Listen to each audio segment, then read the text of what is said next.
What is up, wrestling fans? Welcome to episode number 744 of the Hot Tag Smark Out Moment Smack Talk podcast of the week. I'm your host, as always, Tony Mango, joined as always by Callum Wiggins.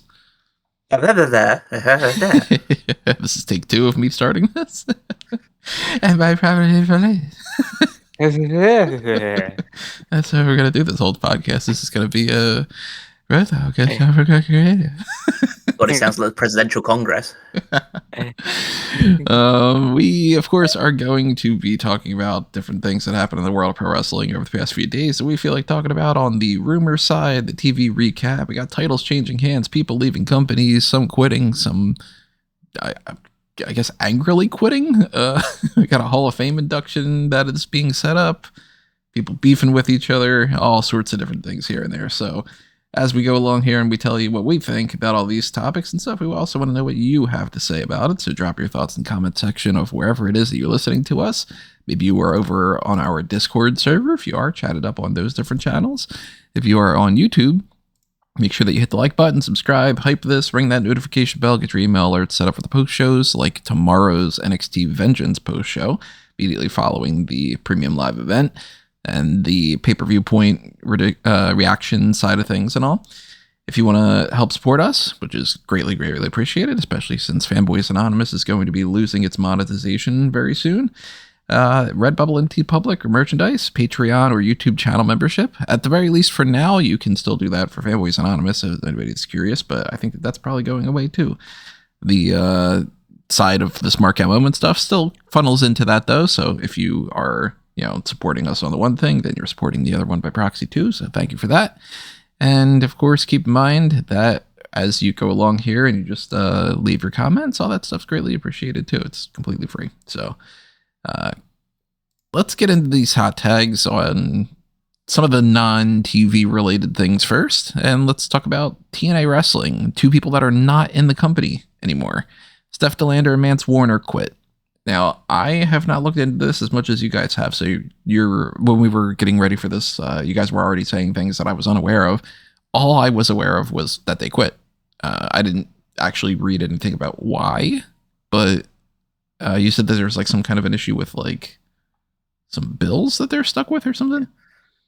So 18 months ago, Steph DeLander broke her neck, and so while they were still under employment with TNA, or at least she was. I don't know whether Mance Warner was at that point as well, but I know Steph was. And so as part of them quitting the promotion, I think when I originally heard about it, it was something to do with the fact that they TNA wouldn't clear Steph DeLander for competition after breaking her neck, and then Steph went into a lot more information in a post where she talked about how TNA had not covered her operations that took place for the injury that she suffered, and so she was paying the bill for herself based on her insurance, and then a loan that she'd taken out as well that she's still paying back.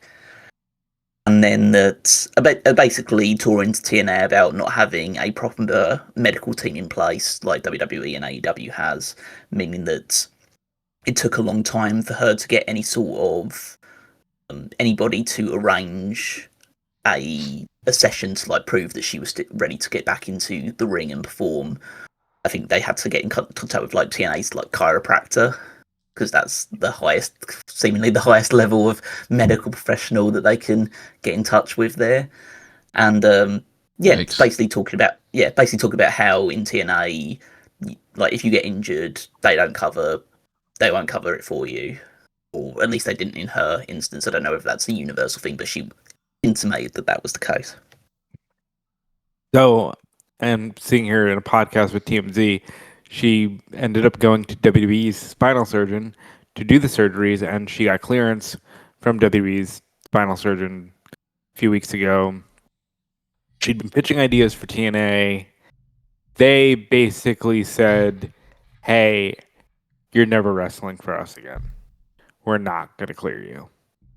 So her chiropractor says no.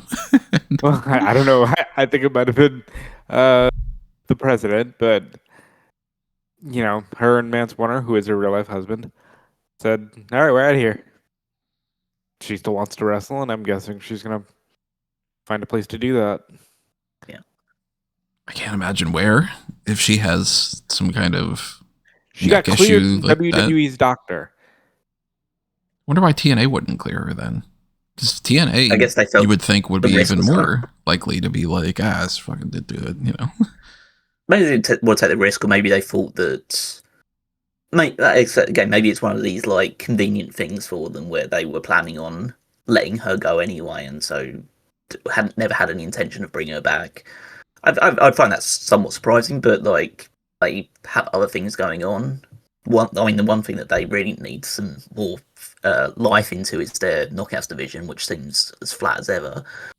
But yeah, I think that I don't know where she'll potentially get more work. I mean, she'll obviously get work from places like GCW, where she made a lot of her reputation, and on the independent circuit. I doubt that I'm pretty certain AEW wouldn't be interested in them. But then again, I didn't think AEW would be interested in the inspiration, but here we are. So As I said, who knows? they're like the Australians. Yeah, who knows? Yeah, who knows at this point? But WWE maybe for NXT. Like Steph works there before, so and Mance Warner is good. I wouldn't say like he's anything super special, but he has something about him. So they might want to use it to just bulk up the NXT roster a bit after missing out on certain other people that they presumably wanted to have join the NXT roster. So yeah, I'm sure they'll have no problem finding work now that they're free of TNA. I think probably just the wider thing is if Delander's comments are accurate or even mostly accurate, it does paint a very negative picture of supposedly the third biggest wrestling promotion of North America, that they're not even willing to pay for their talents' medical bills. And also the idea that, she said, hey, if you're not working in TNA, I'm not on salary and I was not getting paid every week. If you're not there, you're not on the road, you're not working, you don't get paid. So it's still very much old school wrestling in that sense. I think a lot of people just assume that doesn't exist anymore, but clearly here it does. Well, I can always understand it with like smaller independent promotions, the ones that don't have a television deal. That, at the very least, you should be looking out for the interests of people that are under contract and looking after their health and well-being. That's the bare minimum for a promotion that dares to call themselves like, and other people dare to say are on the level of AEW for some random reason, like beyond just like pays, like spite or anything along those lines. If you're going to do that or consider yourself even somewhere near that level, you have to be looking after the best interests of your talent health-wise. I think that's the bare minimum. Best I can do is $20. I mean, how much do those hot dogs and handshakes cost, right? I don't think that, I can't picture them going to either AEW or WWE, and mostly because I don't think that either company would necessarily be snatching them up. But then again, like you said, like sometimes there are just like these random things where it's just like, oh, I didn't anticipate that they would pick up this person or that person, or, I wouldn't have thought that Danhausen would have gotten picked up by WWE necessarily, and he did. And, in a perfect world, like if WWE still had brand split pay-per-views, I think there could be a fun storyline between those two and Chelsea and Matt. But without a split of that nature, it's hard for me to feel like they would get any kind of decent TV exposure. I could see one scenario playing out, and that's WWE bringing them into AAA.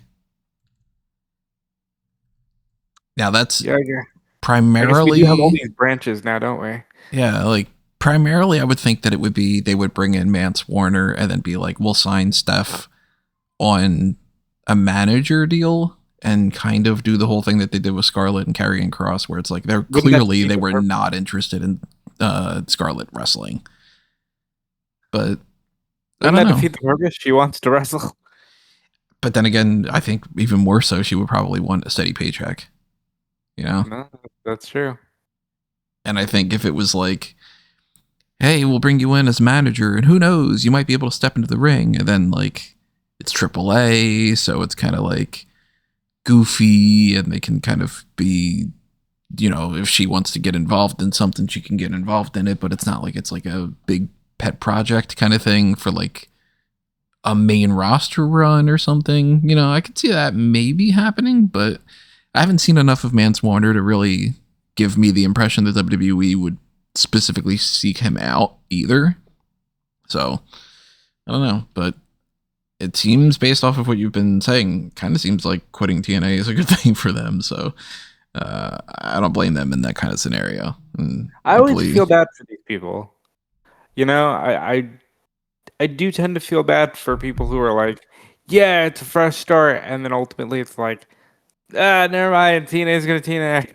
You know, like I do end up being like, oh man, it sucks that they're not able to just get the start that they're looking for.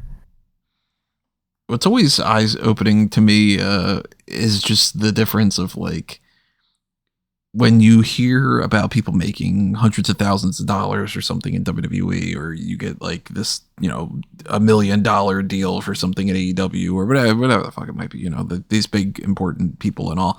And then you hear these stories about the lower end of things, and then you realize how deep the lower end actually goes, where it's not just like, okay, you know, the local indie guy doesn't get paid anything. It's like, oh no, like the people that have names don't get paid almost anything.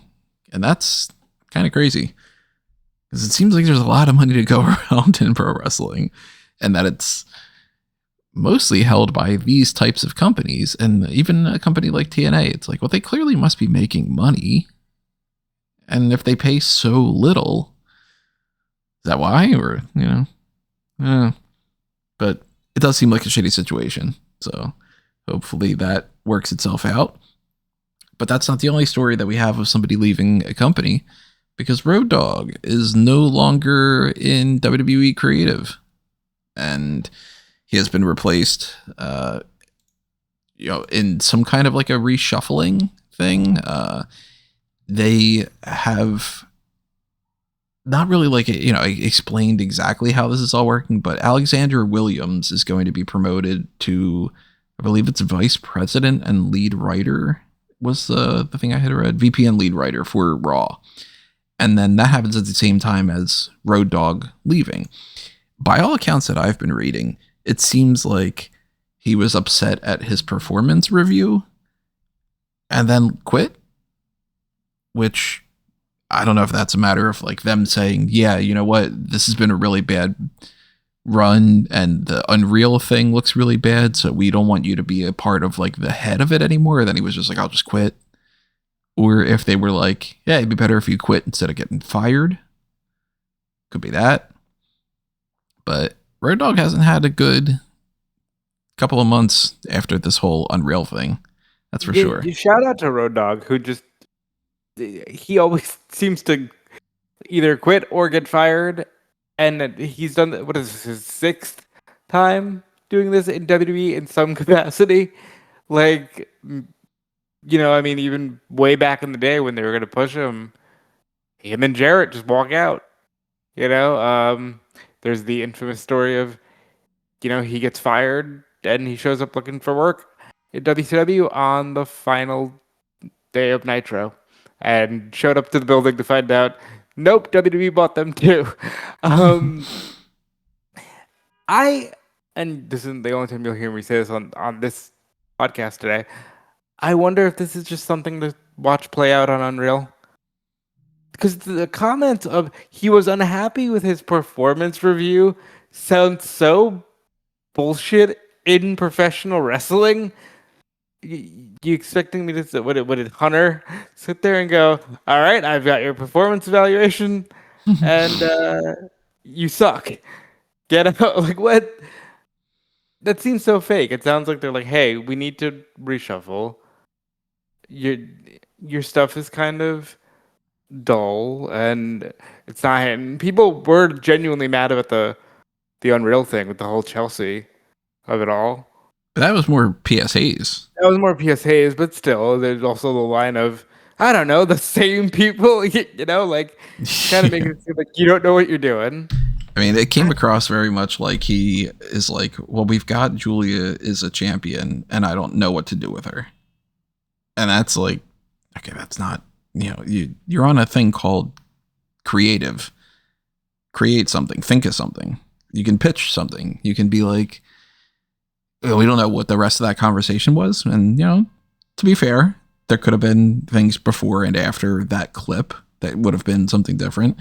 But it does come across, at least on that front, as I don't want to do my job. I can't think of anything. And sometimes you can't think of anything creative, or you can't think of a good idea, but at least, pitch something. Be like, there's nobody on the roster right now that makes sense. Why don't we bring somebody up from NXT? Or, why don't we turn somebody? Or why don't we blah, blah, blah. And to come across as, I don't know what to do, I guess we just don't. It's like, well, we pivot and then that's where I would look at that if I was like Triple H or, Nick Khan or somebody, and be like, well, then what are we paying you for? Like, you're that has never been their position. That has never been their position. Remember the old phrase, creative has nothing for you. Like, they have never been like, okay, so fuck the creative who can't be creative. Yeah, for some reason, it seems like a very, like, as long as you are in the job, that you're fine if you don't do your job type of a position. And then, a random day you order the wrong thing at lunch, and then Vince gets mad and he fires you or something. But and then you have all your tell-all stories where you could just be like, yeah, this one time he said this and did this and whatever. But it is a weird set of circumstances to have, like, the Unreal stuff happen, and then it is, Road Dogg quits / gets fired / whatever might be in the, the real realm of this whole thing.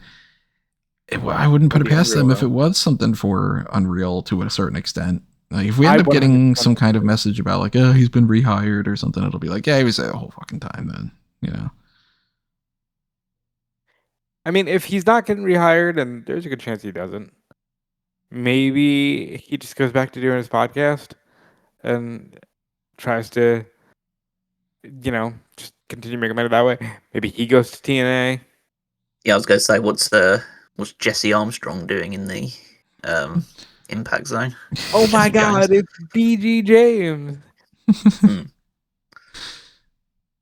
That's a possibility too. That could be one of those things where it's like, well, we don't want you to be a part of this anymore, but you're still our buddy, so let's just send you to TNA. And they freed up some money with Steph or whatever. Maybe they could pay you there. But I don't know what the Raw shakeup element is to do with this. If this is going to be like, Road Dogg leaves and they promoted Williams to. It's Alexandra Williams, right? I got the right name. To that new spot, and then they end up just kind of being like, let's shuffle the other people around. Like, let's get, PSAs to do this, and let's do that, and whatever. Or if this is something else that's like even more confusing or whatever, we're probably not going to know realistically, because we don't learn a lot of this kind of stuff. But I'd like to see a shakeup, because creative is flat, and that's not necessarily like, okay, well then everything's going to be fixed, because we don't know who's responsible for what. I don't know. That's what I was going to say. How do we know? Like, what does the head writer do when the perception is, oh, everything runs through Hunter? Yeah, how much does the head writer actually have control, or how much is it just you are quote unquote the head writer, but you're really just another person who reports to Paul? Like, you're the head writer who you're writing things for the people we absolutely don't have any time for. Like, you're the head writer for whatever Jordan Grace is doing, because she's not factored into our main event concept. Or are you just another voice in the room? That I'd be genuinely intrigued by learning. Like, we see these Unreal things, and the meeting is essentially a bunch of wrestlers from the past and maybe one or two names and faces you've never seen. But still, all those people are supposedly producers. What does the head writer do then? If the producers are the ones like a Jason Jordan or Robert Roode or Chris Park or whatever, and the way that they've shown them on Unreal is basically that they plan out everything. Yeah, like they're like coming up with the storylines and stuff. Come up with the storylines, coming up with the finishes, setting everything up, making sure that the talent's okay, like all that stuff. Then it's like, yeah, what do the head writers do? Do the head writers just sit around and snack on that conference table and just go, I don't know? Are they literally writers to the degree where it's like, okay, you have this idea and then I will make it make sense on paper? Like, I don't know, because they never show that kind of stuff. Yeah, they never show that kind of stuff on Unreal. It's always just like, what should we do with Roman? And then like they go, how about this? Okay, that. And realistically, that's like, how much more do you need to write in some of these stories?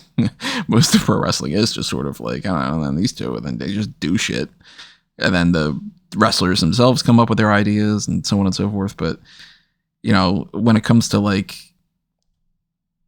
okay, this person's now the new head writer of Raw. Well, what did that person do in the past? Did that person institute one of the cool storylines that we like? Or was that person one of the people that's, I got nothing for Julia?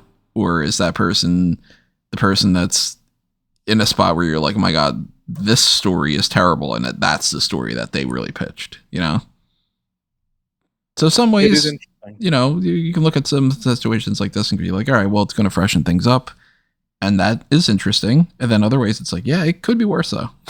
Like, for all we know, Road Dogg is the guy that was just like, how about we do that United States Open Challenge? Because that's been one of the only like particularly good things on SmackDown. Maybe he's the one champion at, and then now that goes away and it gets replaced by let's have more backstage segments where people say, I've got a match later. Because we know that like some things after the fact, we can tell that it was clearly like this person. Like Kevin Dunn leaves and suddenly we're not getting the as SmackDown rolls on while somebody comes on the outside of the ring. Or yeah, so on and so forth, all sorts of different examples. But it is funny that like this is after the whole Unreal thing. I don't know. I'm a little bit suspicious. I'll say that. Just real quick, looking at her LinkedIn, writer, producer, rom-com enthusiast. So if we get a little more romance in our lives, we know who to thank. So then what would she be potentially responsible for? Well, here it literally just says write and produce segments. And that she's overseeing all creative development for Raw. I mean, as far as like what potential romance stories have we been getting that she might have been like spearheading? Dom and Liv. Did we know if she was on Raw before? In fact, yes, it says she's been a writer and producer for Raw since October 2020. Okay, so yeah, probably her. And you know what? Like all things considered, it's been one of the better stories. Dom and Rhea, Dom and Liv. I guess we'll see. I do like the idea of shaking some things up, though. That's for sure. And, I mean, it could be better. Let's see. It might be worse. Yeah, that's true. They never underestimate everybody. It could always be worse. I mean, it could. It's interesting to shake up right now, though, too. Right before WrestleMania? Maybe it's a little panic mode? The tickets are not. It might be a case of might be a case of just putting things in place, like rather than just say WrestleMania and then everything has to change immediately afterwards. Like, okay, well, we either know what we're doing at WrestleMania, or we have plans for like the big matches, but then other matches will just come as and when we decide on what we're doing for them. All the big matches are settled now, so you just need to let's make the change now, and that means we've got a running start going into like post WrestleMania stuff. Plus, too, you got to figure they do have to start planning what they're going to do post Mania already. And if they are going to have a different team on board, then those people need to factor in the actual finishes of what happens at WrestleMania. Because they can't just be like, all right, well, the plan is it's CM Punk and Roman Reigns, and we don't know what we're doing after that, so it doesn't matter who wins. If you change the title, you have to, let's say in that scenario, even of itself, if somebody goes, I don't know, let's give it to Roman. Okay, well, then what does Roman do afterward? And then the writing team has to go, well, shit, now you just gave me Roman and I have no idea for Roman. So, I don't know. I mean, I'm down for them to shake things up. And I like the idea about if somebody's not necessarily enjoying their job and they're not necessarily doing it all that well. I don't know what this performance review was saying, but then, sometimes you have to switch up. And, it is what it is. So I guess we're going to find out some of those differences once it comes down to even like this next episode of Raw. We might be able to see some slight differences in how they're doing things. Could take a while though. So keep that in mind. But we'll talk a little bit more about SmackDown in a bit too. Let's switch over to the Hall of Fame, which we, of course, now know a little bit more information for when it comes to AJ Styles being there with Stephanie McMahon. We also know when it's happening, which is a little bit annoying, but it's, kind of expected that they're going to wait an hour after SmackDown and then start at midnight. And it seems like that's primarily for two reasons, from what I can gather. One of them being that they probably want to do their typical red carpet thing for an hour and just throw a bunch of fucking advertisements in there and everything, the way that they have pre-shows for every single thing. And then it's also seemingly because it's a slightly different venue and they're going to have people travel. It's not going to be far and not like taking a flight, but they are going to be moving from one building to another one and going however many miles or whatever it is. So you got to give them a little bit of time. And we now know another set of people, the tag team side of the induction for this year. It's going to be Demolition. Hell yeah. I could have sworn that they had already gotten in like 5 different times, and I keep forgetting that they aren't. I'm always just like, didn't they get, wasn't that like 2 years ago? Wasn't that like 3 years ago or so? But I'm just wrong. It is a little crazy that it's taken this long. I'm not the biggest Demolition fan, so I'm not going to be like, I've been championing this forever or something, but they felt like such a gimme, I've been championing this forever because Demolition is an act that is genuinely WWE through and through. They were the main tag team for the majority of the Hogan era.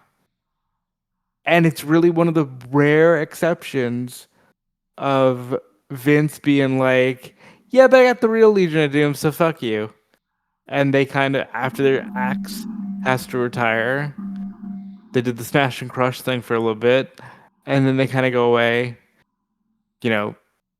more like a whimper than a bang. And Demolition's a great tag team. Demolition is, 3-time tag team champions, held the record for the longest tag team title reign for nearly 30 years before New Day broke it.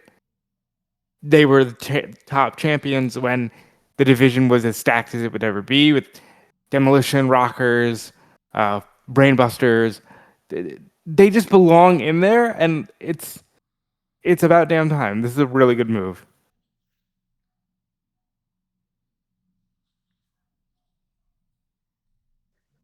I don't really have as much to say because Demolition is an act that is very much before my time as a wrestling fan, and yeah, as I say, I haven't watched a ton of their matches or know a lot about them beyond the beyond like a few bits pieces here. I mean, the aesthetic was good. It was obviously a rip-off of the Road Warriors at the time before they ended up joining WWF. But, if it's successful out there, then I don't blame WWF for trying their own iteration. And it worked out pretty well for them. I'd say if you're or former holders of one of the most record-setting tag team champions of all time, then it probably should have gone in the Hall of Fame at some point or another. So I've got no issue at all with this decision finally being made. Do they get introduced as instead of ladies and gentlemen, Demolition? Do they get introduced as here comes the axe, here comes the smash? I guess it depends on who's doing the induction, and that's an interesting point because who can induct them? That would kind of make sense. A lot of people from their era have passed on, and I mean, unless you go, Brett, pretty please, can you come and induct Demolition? Well, you might do it. One of my favorite matches was this one time Demolition and I were at the gym, and Brett or Sean? They don't have to be like, Sean, we need you. It's you're one of the few people here who worked Axe and Smash. Yeah, I have no idea who would induct them. Because Road Warriors are gone. It wouldn't make sense for New Day because New Day is not even that type of team anymore to be the three of them beat that record in their baby face and, wouldn't make sense for that. Unless it is them and they just go, they do kind of the babyface induction bit and then say, but we broke their record and thank God for the new, unless they get their shit in like that. The only person I can think of is Sean. Let me see if anybody has any ideas of who should induct Demolition out there, because I haven't actually heard of anything. First thing that comes up is somebody saying Hacksaw Jim Duggan. I mean, he could, but that'd be it's not necessary. Or Tito Santana. Yeah. This person's saying Arn Anderson. I thought about Arn. Arn could do it. Would they bring Brett in for this, maybe? Yeah, that's what did you black out again? That's what I said. Yeah, I did black out, yeah. But I was thinking maybe more I was going to say you should get it checked, but TNA won't cover it. Yeah. It says Tully Blanchard. They're not going to bring in Tully. I don't even think they brought Tully in. They inducted Tully, right? Well, yeah, it was for the Four Horsemen. Did the Tully Blanchard one, but maybe they'd use one of the tag teams just in the modern era to do that then instead. I mean, this one they occasionally do something where they just have a modern day wrestler that was in the similar position they were to maybe the New Day, because the New Day took the tag reign from them, so maybe Woods and Kingston induct him. I don't see this name listed anywhere, but one just popped in my head. What if this is just the typical thing where they just call Jimmy Hart? For what? Hey, you're from that era, and you can be excited. Either a member of Demolition wants to stand next to them after the last person that stood next to Jimmy Hart on a WWE broadcast. I don't know where they stand on things. But what would be really great is I was talking more about the death thing rather than anything, rather than his political leanings. I'm talking about the fact that he's dead. I don't know where they stand on death either. What would be really funny is if they come out wearing some kind of variation of their old gear. I hope to God they don't wear their actual gear, because that was weird. Their faces painted. Yeah, that was weird gear. Even back then, I always thought it was very strange. It was this is it's worse than the Gimp from Pulp Fiction. But it would be great if they just accept the award, whatever like that, and then it's oh, actually, I'm transforming into Repo Man and stealing my own award. What if it's I haven't looked, so I can't.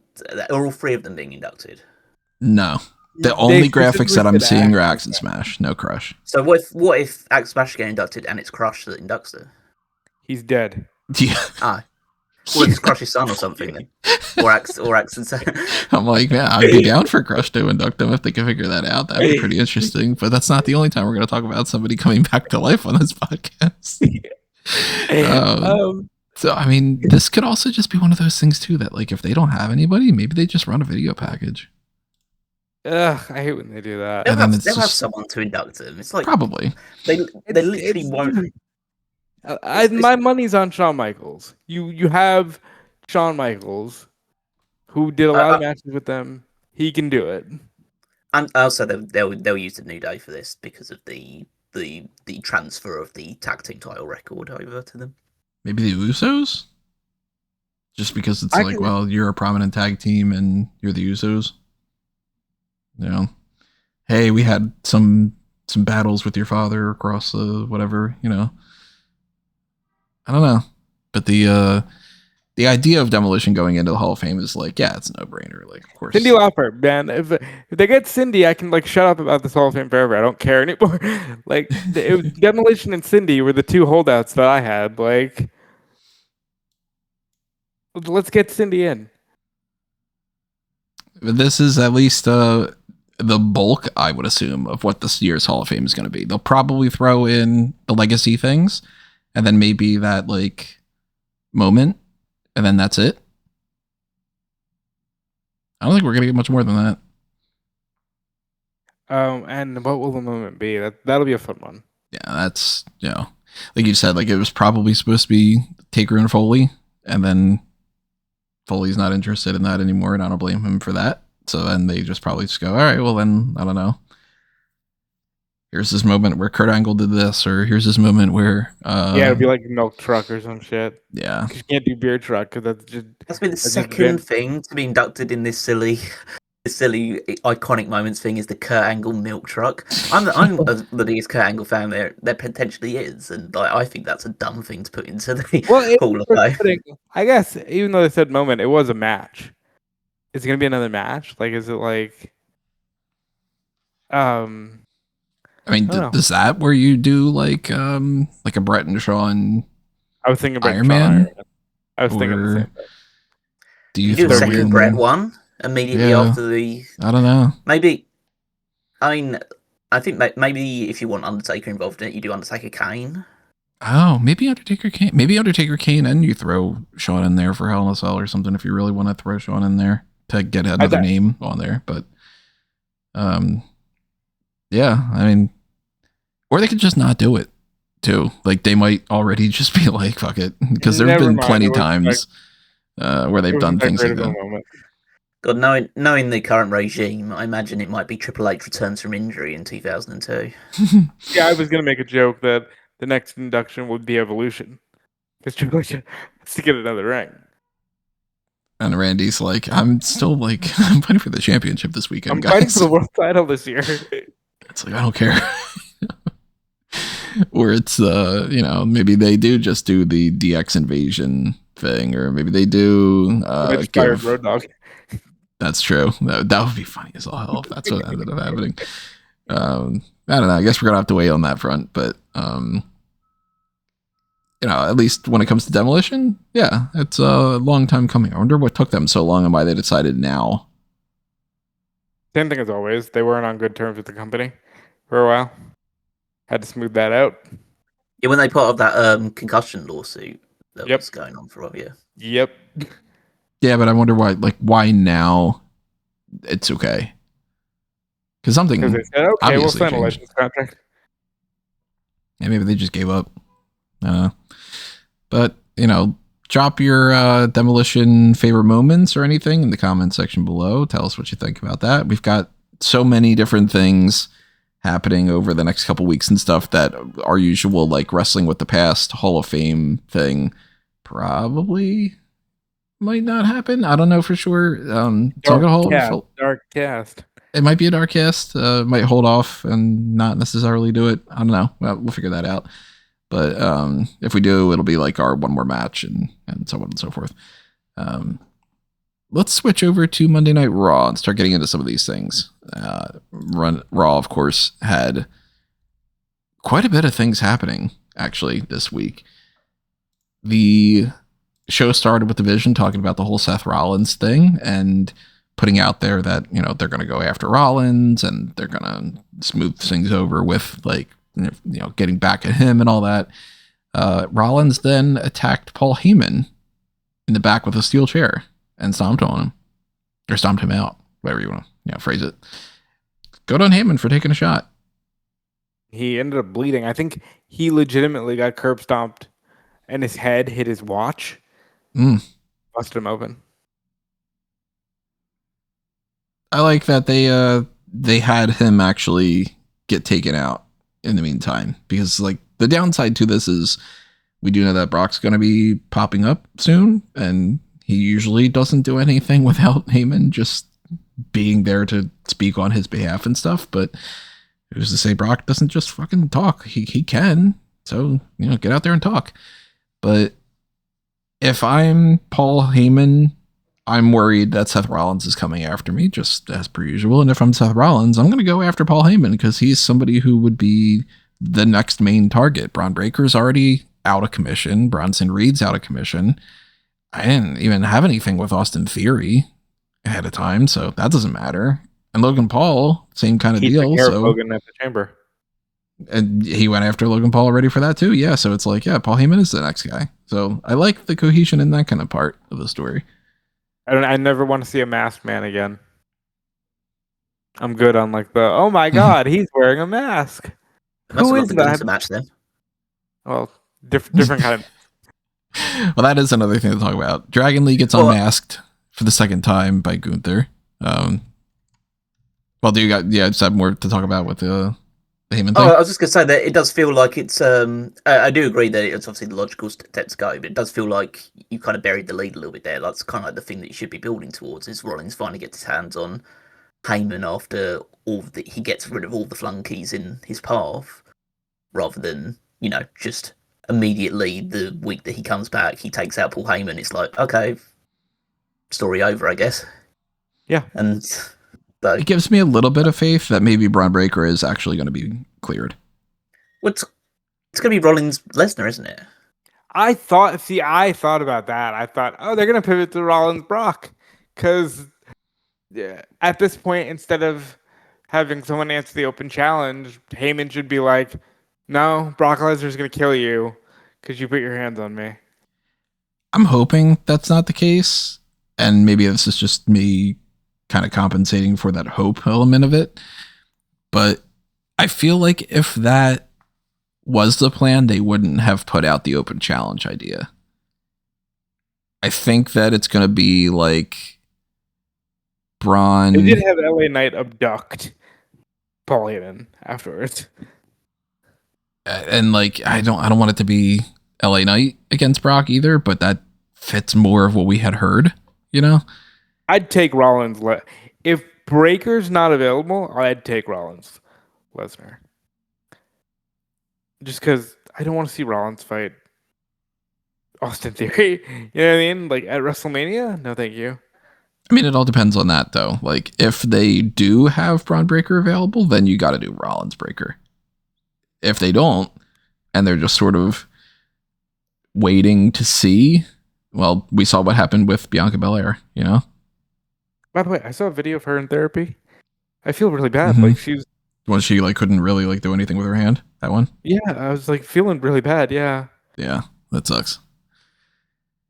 So at least for now, though, Paul Heyman, you would assume is at least not going to be on next week's episode, and then maybe after that, maybe he comes back and he's wearing a neck brace or some kind of gimmicky thing like that, and then the war is on against Seth Rollins or something. But Austin Theory lost the match to Jimmy Uso, got hit with the 1D afterwards. So they're continuing to tell more stuff between those guys. So I do think that kind of builds to tag title match. Titles? Probably. Yeah. And, it's a good enough spot. Makes sense. But it's a stupid spot when you've got the Lucha Bros on your company, but they don't like Phoenix for some reason. It does seem like they don't really like Phoenix. They don't like what's wrong with the Machine Guns? Do Machine Guns Usos? That's Machine Guns have just been like at most hanging out in a quick backstage segment. Like Faxium hasn't even been doing anything lately for the past couple of weeks either. Yeah, and Johnny Gargano's all upset, and I guess blame Road Dogg. But yeah, the Dragon Lee thing. So Gunther beats Dragon Lee by submission, and he does so in part by taking off Dragon Lee's mask, and Dragon Lee like immediately taps out.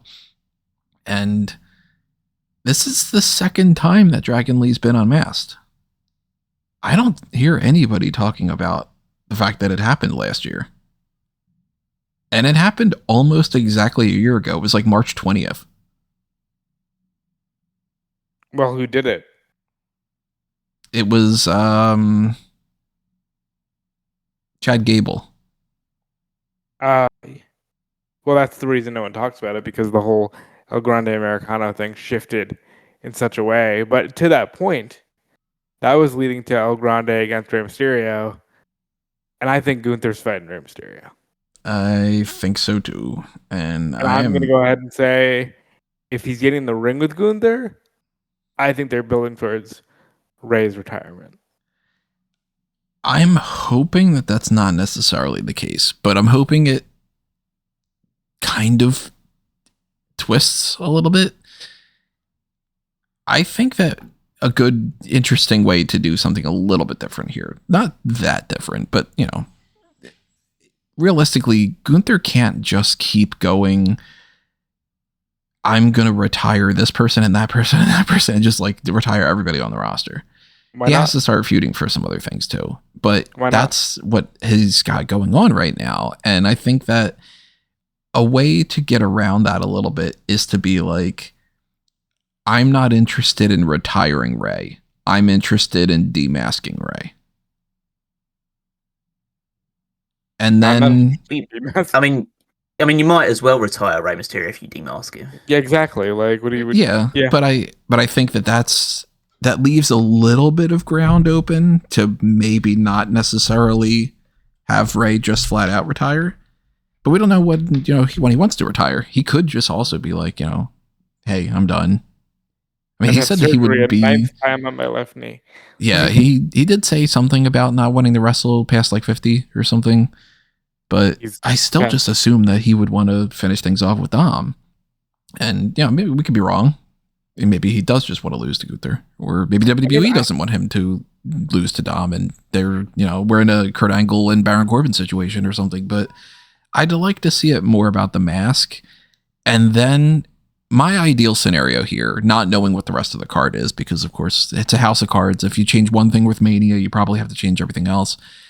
My thing would be, I wouldn't want Gunther versus Rey, but if we're going to do Gunther versus Rey and it's going to come about from him unmasking Dragon Lee, I'd like it to be Gunther Rey with the mask on the line, and then multiple luchadors interfere and cost Gunther the match.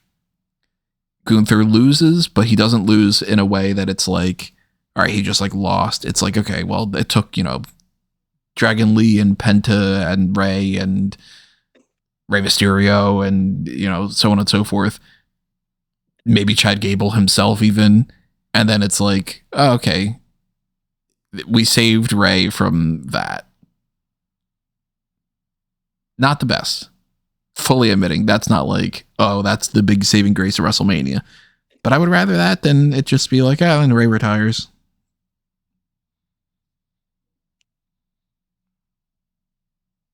I think Gunther's on a roll.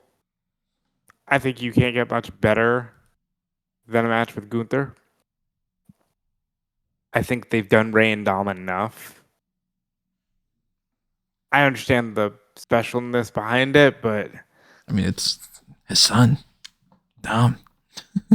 Dom. But you see, I think if you do Rey Gunther, you can eventually turn Dom babyface. Because what if it's WrestleMania? Dom loses whatever he's doing with Penta or Finn or whatever. Talk about that in a moment too. And Gunther's beating the piss out of Rey. Bell's already wrong. Maybe mask is already off. And Gunther's beating the piss out of Rey. And Dom saves his dad. And then the crowd gets to cheer Dom like they want to. I don't want Dom turning face. He's turning face. I mean, well, I will say, the injury stalled his momentum, but there was a moment there where he was definitely turning face. I never saw it. To me, he's always just been heel. He's a heel. So was Eddie Guerrero. People used to cheer Eddie Guerrero doing the most heelish shit ever. Fair enough. And Dom is the most over babyface in AAA as well. So yeah, that's such a backwards world. It's insane when you watch that show. And you just got El Grande Americano. You got AI Chad Gable doing promos. The weird show. Like, if you throw Rey Mysterio into that show, all logic goes out for Monday Night Raw. You throw Penta in that show, all logic goes out for Monday Night Raw. It's just, yeah, nothing makes sense. But Ray should only ever lose his mask when he retires. Like, doing anything in the halfway house is stupid, and like that's his appeal. Not obviously the fact that he's a great wrestler as well and has such a legacy behind him, but the appeal is the mask. The mask is the selling. Like, is essentially reducing his not worth, but it just like, and then continuing to have him wrestle just feels like completely wrong. It was wrong when WCW did it, and that was over 20 years ago. So I think it would be, yeah, the only reason he should be taking his mask off is because he loses a retirement match, or he loses a, like essentially the Martha's hair or something match, but that also marks his retirement because it just, that's the only way his career should end. Realistically, he shouldn't be wrestling if he's unmasked. Maybe he wants to transition into some other kind of role. I just mentioned, I was listening to AAA for this last episode, since it was another one of the live shows and whatever, and he was doing like the translation commentary. Wasn't particularly great, but it was something. So could be interested in translating his career into that kind of way instead too. But it does feel like it's Gunther Ray that this is all heading. I mean, then, look, if Gunther retires Ray, and then you figure out something to do for the next 3 months, and then he retires Lesnar, or maybe you give him the world title, and then he retires Lesnar. I think that would be a pretty good run for Gunther this year. And then by the time somebody beats him, it'll feel like, oh my God, new hero has been crowned. I've been pitching that he should have been the guy that beats Cody Rhodes and all that to begin with. Cody Rhodes ain't even champion, baby. We're in a different world. It's give it a couple hours. Let's talk about the other part that we just mentioned real quick. Dominik Mysterio loses the Intercontinental Championship, the Men's Intercontinental Championship, to Penta on this episode of Raw as well. And that could be factored somewhere into the mix when it comes to the Gunther stuff. I don't think necessarily. I think that this is two separate things, but you never know. There's been plenty crossover before. But here's what's some of the other interesting elements of this whole thing. Number one being, he loses it because of Danhausen cursing him. They had a backstage segment. They were like, Danhausen's talking to Adam Pearce about all his demands that he wants now that he's on the roster, which was he wants a Hall of Fame induction for this year. It's like a private jet, I think it might have been one of them. He wanted an assistant, so on and so forth. Oh, it was a blimp, not a jet. Yeah. Blimp. Blimps used to be more of a thing. I don't see them anymore. We need that Goodyear blimp, or the blimps from Batman the Animated Series. So that backstage segment is weird as it is, but then the New Day, or the Judgment Day, come over and they have a quick interaction where he's made fun of, and then he curses them, and they're like, all right, well, the fuck does that mean? And then Dom loses the title, and it has instantly turned basically everybody, it seems, into being like, yeah, you know what, I kind of like this Danhausen character. And what did I tell you? I'm not above admitting when I'm wrong about things. I still don't love the gimmick, in my own, just not really liking campy things as much. But this is infinitely a better thing than what they did at Elimination Chamber. And it's already gotten over enough with the crowd that it's like, all right, well, yeah, I'm wrong. Yeah, well, then this is why I was like, yeah, you stick him as Punk's goofy sidekick to curse Balor or Becky, because people will instantly go, "Oh my god, what a goof!" Again, the thing that they did with him was cool at Chamber, but that's like a Mania entrance. You know, he has the Danhausen dancers or whatever. Apparently, one I of thought them that was was his cool. wife. They work with his wife. They were all his wife. His wife Oh, he's a polygamist, does a though. burlesque thing. So again, really cool. People weren't gonna get it. When you start having him just be a goof, you go, "Oh my god, this guy is tailor made for WWE TV." And I'm glad that he's getting over. 'Cause I think people were way too hard on him with the first outing. It was like, haha, bye. It was like, of course, people were expecting Jericho. This is a WWE crowd. They don't read as much of the internet as you think they do, and they were expecting something really crazy. But now I'm really happy that people are getting into it. And I'm really happy Penta won the IC title. I'm surprised that Penta won the IC title because it seemed like such a softball of that Finn wins it. But So now we know. if they do a triple threat, then it's the same match that they had last year, except it's just without Braun Breaker. Isn't that weird? Last year was Braun Breaker, Dominik Mysterio, Finn Balor, and Penta. So now it's Finn Balor, Penta, and Dom. If you're booking under Triple H, you need at least 7 cracks at a title before you win it. Now you know. That's why Chad Gable hasn't won it yet. That's why Sami Zayn's almost there. Like, you just gotta get to that lucky 7th number. Even if it means the same match as last year for Mania, just repeat. Just be like, man, we've made no movement. They could pivot. The IC title could be the ladder match. Because there's always a ladder match. I mean, it's starting to come across that there's not going to be a multi-man for the... Well, I'll get into the U.S. title situation in a moment. Don't going to get too sidetracked. Dom losing the title, though. Do we get Dom and Penta and Finn? Or do we get Dom and Finn in some other match? And then we could get a grudge match. You know? And then Penta does, Penta versus Oba versus Rusev versus... Javon, insert names here. So I would assume Javon would probably be in the mix for that. Or Javon, good shout. Yeah, and that could be your multi-man. And then you do Finn and Dom in a singles grudge match. That's if they have the space for that too. They've got 2 nights. They're gonna find a spot for Dom and Finn. I don't know. I mean, I wouldn't put everything as a guarantee. They do tend to only want to do 7 matches per night. Brother, if you don't find space for Dom and Finn on a 14-match card across 2 nights, fire everybody. Hey, maybe that's what Road Dogg was doing. I mean, they're not that big of a deal to need to have a match on WrestleMania. The man just hold on. The man just wrestled for the fucking world title. Like, what? Yeah, like, you know who also wrestled for the world title the month before WrestleMania and like didn't get onto the card? Scott Steiner. Completely different. There's an injury factored in there, but yes, you are correct.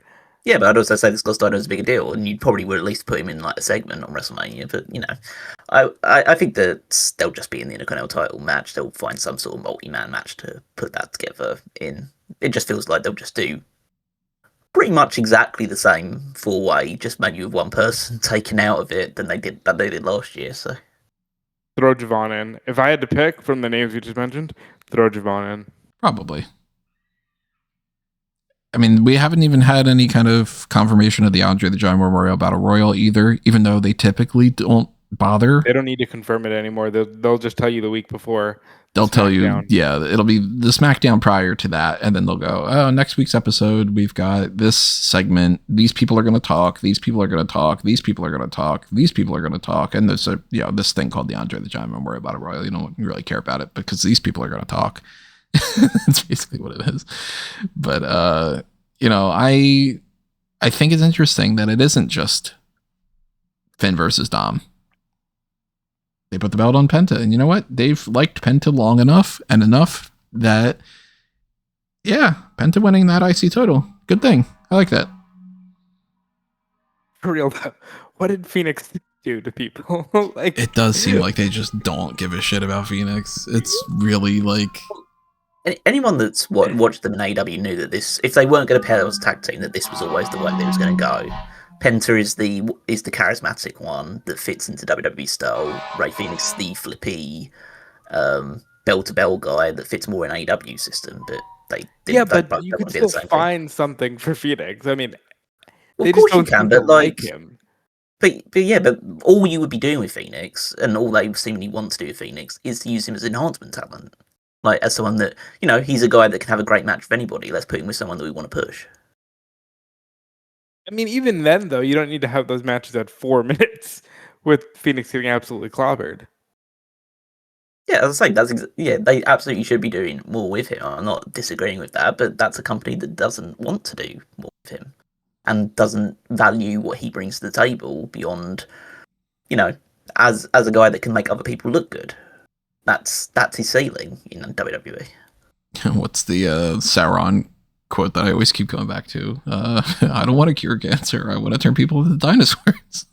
It's Marvel thing, not a Lord of the Rings thing for anybody that's curious. I don't know. It's something to keep an eye on. They do have a few more weeks where they can build some other variant of the story, but Finn and Dom are going to be odds one way or another. Either they have a separate match or they're thrown in for the IC title thing, and I'm assuming at this point that they're all going to be thrown in with the IC title instead. And now I guess it's just not as much of a guarantee that Finn walks out as the champion. And maybe Penta does, maybe somebody else like Javon does. I don't know, but they're going to have some issues between each other, and the fall of the Judgment Day is certainly going to be something that plays out over the next few weeks. And if we're talking about issues, let's talk about Rhea Ripley and Jade Cargill. They apparently have some real issues with each other. And according to various reports, it seems like it is very much not a lot of people like Jade. She rubs people the wrong way. People are upset with how she conducts herself and the way that she's being pushed and some of the things that she says. And I don't hear anybody more in support of Jade than I hear in support of Rhea. From my outsider's perspective, it comes across as Rhea is very much, okay, well, we don't have Bianca, so we'll throw Rhea in there. And Jade had mentioned your second choice or your like plan B or whatever it was, which is kind of blurring the lines a little bit in a way that doesn't make sense for storytelling on Twitter. And then it just starts, people dogging on, different things and stuff. And I would assume that they would have enough professionalism that they would work through this together and all, but we should probably be seeing some shots taken on future episodes of SmackDown and stuff. So I think it's like there's a lot of like other tweets came out about with Chelsea Green talking about like saying how Rhea is like someone that can be a good person, also become like world champion and be the face of the company. And then Jay commented on that. Piper Niven, obviously not of all people, because obviously she has the connection with Chelsea Green, commented on that as well. And then she seemed to take a passive aggressive shot at Piper after that as well. And it's like, well, Piper may not ever wrestle again, and you're still having to go, still taking a shot at her. I would say that, and obviously take it with as much will as you want to, but Meltzer has said in the Observer newsletter that this is a work, or at least to the most part, it's a work. That could very well be true.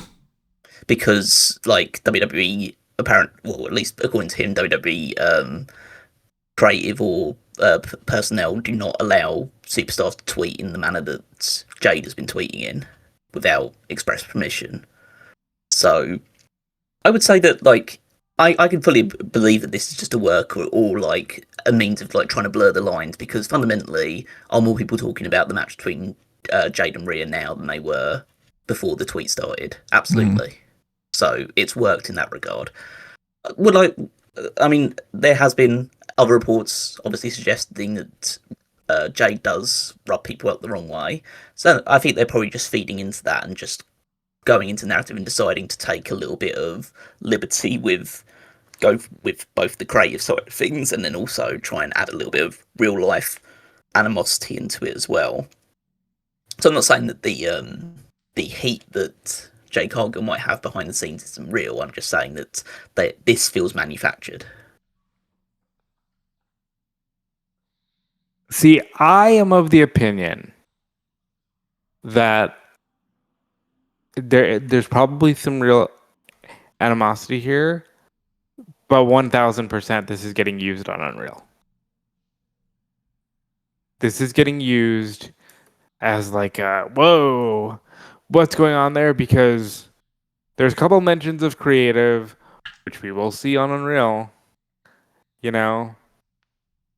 And I think that there's something there. But at the same time, Mike Johnson is reporting that Jade kind of has some personality issues or rubs people the wrong way, or, you know, I believe it was Johnson who reported that when she was taken off TV, if it wasn't last year, it was at some point recently, was taken off TV just to like let some issues blow over. The Piper Niven thing is what made me think it was real. Because it was like, why would Piper go out of her way to say that? Why would she go out of her way to say that to Piper when she can't potentially wrestle again? I am more intrigued. This does feel like it's thrown together last second, but we'll see what happens. But either way, I think Rhea beats Jade Cargill. I thought it was quite funny in that Johnson report because essentially it was one side saying that Rhea does have these kind of personal issues behind the scenes with certain people, and certain people don't like the fact that the manner in which she's been pushed and don't feel like she's kind of earned the way. And then the response wasn't from Jade's camp, according to Johnson's thing, wasn't her saying, "Oh, these are completely spurious and like this is all just rumor and speculation." It's like saying, "No, she's a Type A personality," and it's like, okay, so. I don't know if I should say this realistically, but I'm going to just say it anyway because fuck it, who cares? I'm never going to meet her. But it's basically the excuse saying, "Yeah, I'm a bitch, so deal with it." I mean, that's her catchphrase. Like a bitch. Yeah, her catchphrase is pretty much "I'm that bitch," and I've never heard anybody in my entire life refer to themselves as a Type A personality without it being under the context of them trying to excuse them being an asshole or a bitch or, you know, like some kind of they're a cheat or they're a jerk or they rub people the wrong way. Like it's always under that concept. Or there's the one slight variant of this, and I don't think that this applies to this scenario, but just to be, transparent, the opposite side of things is not so much I'm an asshole, jerk, bitch, whatever, and you should just deal with it. Sometimes the quote unquote I'm a Type A personality thing is, well, you're a beta cuck little bitch yourself, and you just can't handle when somebody is so dominant over you. And it's not so much a excuse my behavior. It's more so your opinion doesn't matter because you're a fucking loser. It's never I'm a Type A personality and that means that I am very much outgoing, or I'm a Type A personality and I like to speak at meetings instead of listen, or anything that could go along with the Type A personality aspect other than y'all just jealous. It's like that's the type of thing that makes you look like you're the one that's the guilty party, you know what I mean? And I don't know. Not everybody gets along with their coworkers, and not everybody is in a spot where they like everybody that they work with. And sometimes they argue, and sometimes people don't get along with an entire group of people and all. It wouldn't shock me at all if this is a situation where Jade does legitimately have issues with a lot of people behind the scenes, and maybe some of that stuff is coming out. Or it could just be all bullshit. I mean, it's pro wrestling. People still think that the Montreal Screwjob doesn't work. So, yeah, it's ridiculous. But I think there could also be some truth to the fact that maybe there are those who feel like Rhea Ripley gets special privilege and are probably sick of it. I mean, Rhea Ripley is the one person that Hunter picked like years ago to say she's probably the future and has delivered on every single bit of that because she's the top woman in the company. That doesn't make her a total kiss ass though. No. And a lot of people are jealous in those kind of scenarios too. And they would look at somebody like a Rhea Ripley and be like, oh, she's getting special treatment. And then, they get the whole thing where people start being like, oh, are they sleeping their way to the top and all this other kind of bullshit. And it's like, well, is she popular as all hell? Yeah, she's arguably the most popular person that they have on the entire roster in a lot of ways. And is she talented? Yeah. So, you kind of get some of those positions by just being the person that deserves to be in that spot. And then you get people upset over Io Sky jumping into Triple H's arms and, whatever. But speaking of those two, that was part of this episode, was the way that they transitioned out of the women's tag team title situation, with Rhea Ripley being interviewed by Jackie Redmond. A lot of people talking about what Jackie was wearing, by the way. The Io Sky and Rhea Ripley Rio tag team just lost those tag team titles on SmackDown. Irresistible Forces won those, and Nia Jax and Lash Legend are supposed to have like some kind of celebration thing or something on tonight's episode. I guess we'll talk about that, at some point, whatever ends up happening there. But they are, I might as well just lump that in with this discussion. Why not? They just completely moved on from that. And, in the way that like the past couple weeks were shaping up, it did seem like it was going to be Rhea Ripley and Io having a multi-team match for the women's tag titles, and then somebody else like a Bianca Belair or somebody would have came in and fought Jade Cargill. Obviously, they did not have Bianca, so they swapped in Rhea. They dropped the tag titles. It becomes pretty obvious at that point, once they drop the tag titles, that she's going to win Elimination Chamber. And then now Io had her segment with the interview where she was just like, you know what, I'm cool with you just going for beating Jade, and like we're still buds. Works. Yeah, I just wonder what they're gonna do with Io at Mania, because she's not gonna sit out. Like, they like Io too much to just have her sit out the card. But she was also involved in this thing that we're gonna get next week. We're gonna have a gauntlet match to determine who gets a shot at AJ Lee for the Women's Intercontinental Championship, and it was Io, Lyra, Bailey. Liv Morgan had said that Raquel should be a part of that. They threw Ivy Nile in there. I wonder who's getting pinned. come on. I mean, it's a gauntlet match. Multiple people are getting pinned, but who's going to get the quick end of that, right? That's going to be the typical gauntlet thing of like, we start off with like two people that are, you start off with like Lyra versus Bailey or whatever. If you want to do something like, ooh, it's happening. Actually, no, you probably don't start off with them. You probably start off with like Io and Raquel or something. I don't know. Point being, we're setting up who's going to fight for the next shot at AJ Lee, but they had advertised the thing with Io and Julia before, and then they switched it to Rhea. And the tinfoil hat conspiracy side of everybody has been like, okay, well, are they waiting to do that match? And is that the match that they want to do at WrestleMania? Wouldn't shock me. They could. I'd be down for that. Either way, I think she'll be in a featured spot, and I'll just say it now because I'm sure another one of you has much to say about it.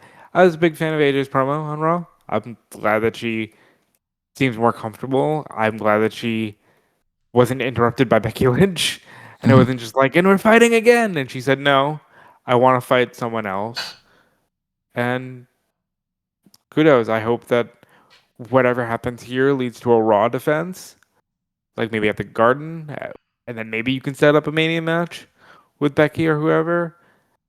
But I kind of hope we get that Roxanne match sooner rather than later. If Roxanne's ready to go, that is. Yeah, I mean, I don't know what her status is, but at least if it doesn't happen at WrestleMania, then I'm hoping that AJ drops the belt to Roxanne whenever she can.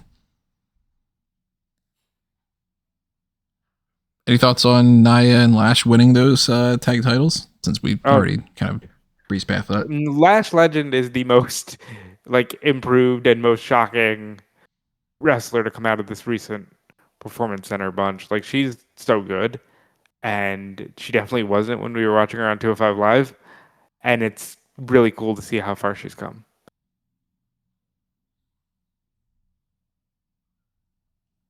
I'm assuming. Okay. I'll say it's a good means of pushing Lash, and basically Nia is someone who's pretty much attached to those tag titles. Is always a good transition one as well. So, I don't have much to say because I don't think that they're either of them are particularly good. But that's if you guys have to take Rhea out of the title picture so she can focus on the world title, then they're as good a team as any to hold it. You would assume that they're still going to do some kind of a multi-team thing.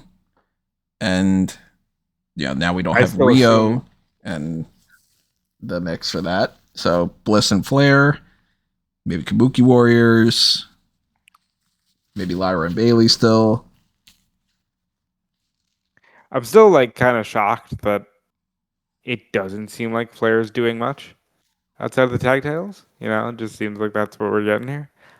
But that's cool, and I think either way this match ends with the Bellas being the tag champions.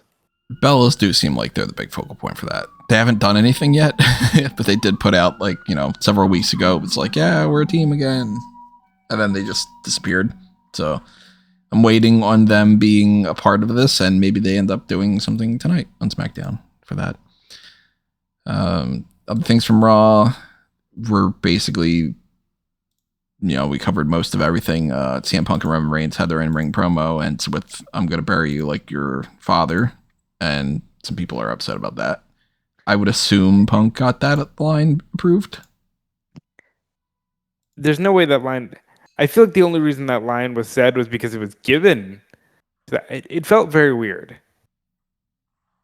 It feels like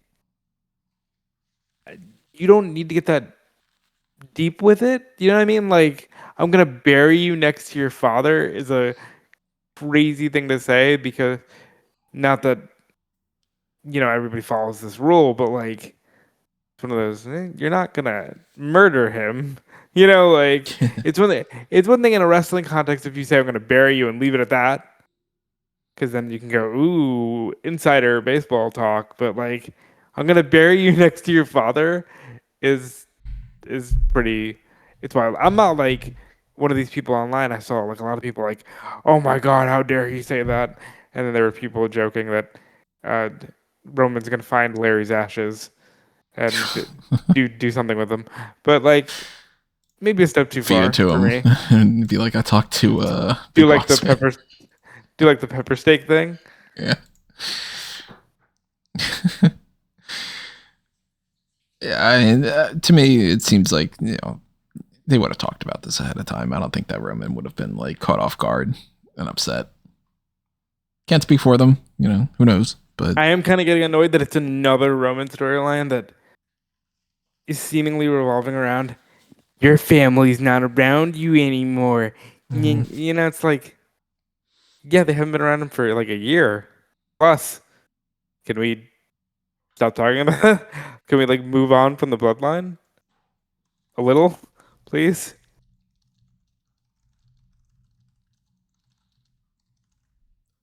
Well, moving on to NXT, we talked about pretty much everything when we did our breakdown for Vengeance Day, so check back that for if you want to know any of the stuff about the setting up the JC Jane and Zarya stuff, or the Vanity Project and what's been going on there. I think the only things that we didn't really talk about are essentially just that Jasper Troy's getting a rematch for the Speed Championship next week. Ren Sinclair beat Nikita Lyons to go on. She's going to fight Thea Hale. And next week, the winner of that is going to end up going on to eventually have a title shot for the Women's Speed Championship against Fallon Henley. seems like they got rid of that absolute experience thing and deleted that. It was a weird segment, and I guess they realized that people didn't like it. You mean wasn't that the main segment of the show? Yeah, seems like they took that down on different platforms. Why? Was there something controversial? I think it's just because people didn't like it.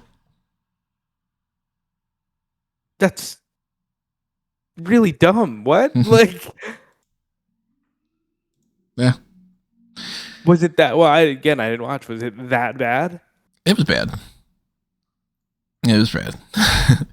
It was bad in a way that, like, I know that they were going for a cringy bad segment, and they pulled it off. And then people got annoyed about it. You know how, like, that joke in Family Guy where he falls and he hurts his knee? Yeah. And it's like, it takes a while where it goes like it's funny, and then it's not funny, and then it's gotten to the point where it's so annoying that it's funny. And then, like Family Guy typically does, then it gets back to, okay, now it's just fucking annoying, and then it just stays that way. This is kind of one of those. I mean, I guess. That's weird, though. Yeah. Taking out a whole segment. Well, Birthright still hasn't been able to convince Charlie Dempsey to join them. And one person that we know, one person we know is not going to join them is David Finlay. He showed up on AEW. Orange Cassidy and Darby Allin beat Gabe Kidd and Clark Connors in a tag team match. And then David Finlay came out to attack them. And the Dogs, as they're being referred to, are officially a trio as part of the AEW roster. And I don't have that much familiarity with David Finlay, but I'm going to disagree with my buddy Dane. I'm going to say that I think that this is the right spot for Finlay, because if he would have just been the leader of Birthright, I don't know how far that would take him. And I think that this might be a better in-ring area for him to, suit his style necessarily.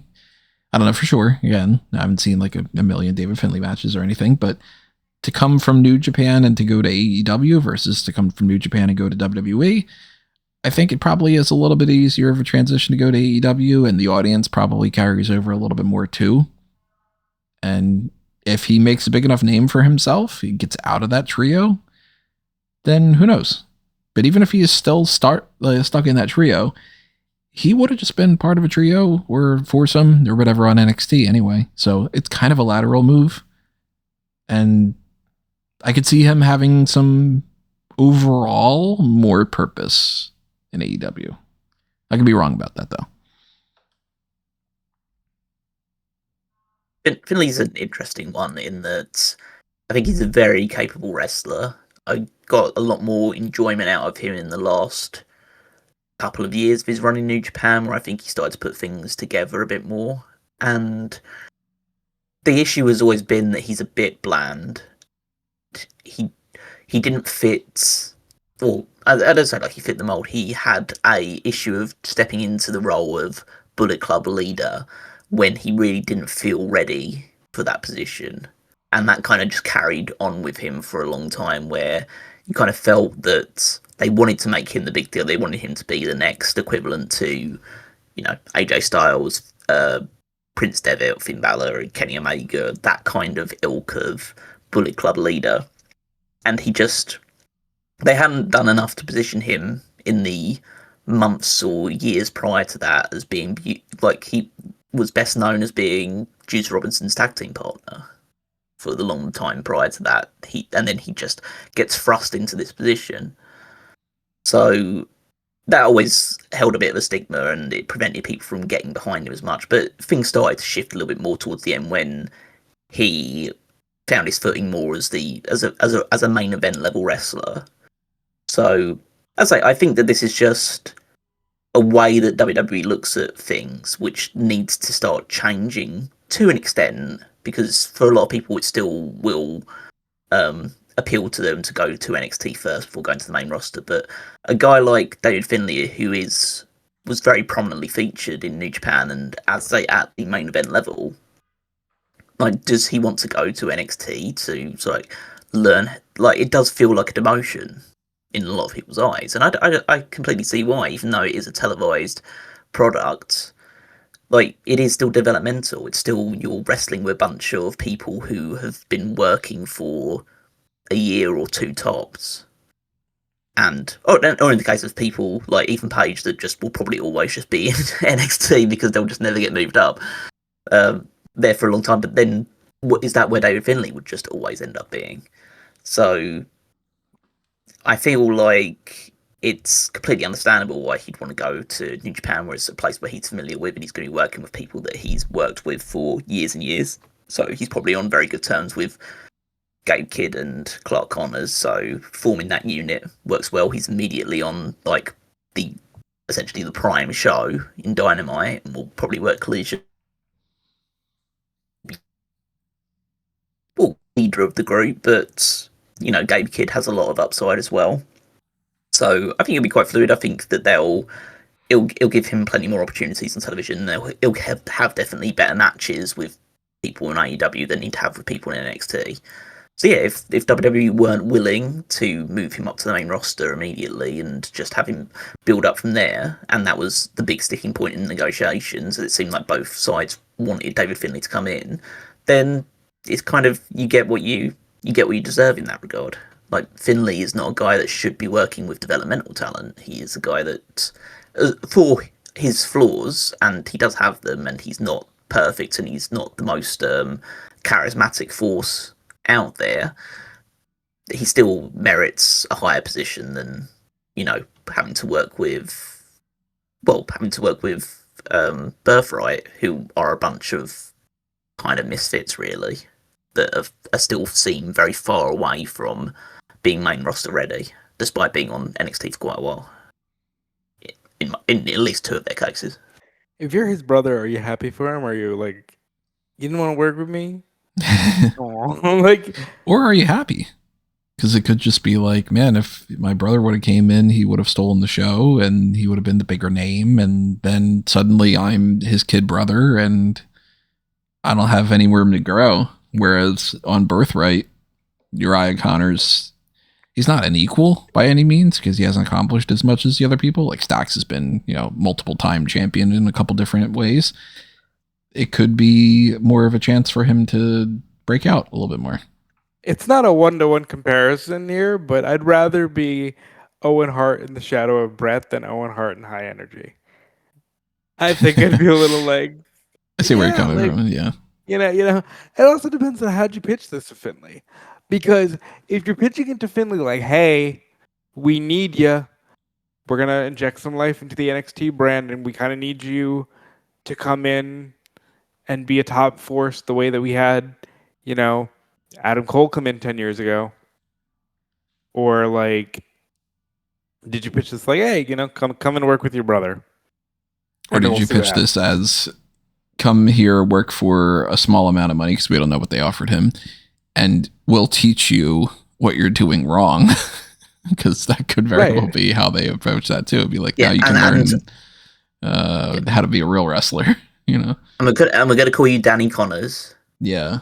And apply you to your brother, because we can't use the Finlay name despite the fact that Finlay works for us. Finlay works for them, they can use Finlay.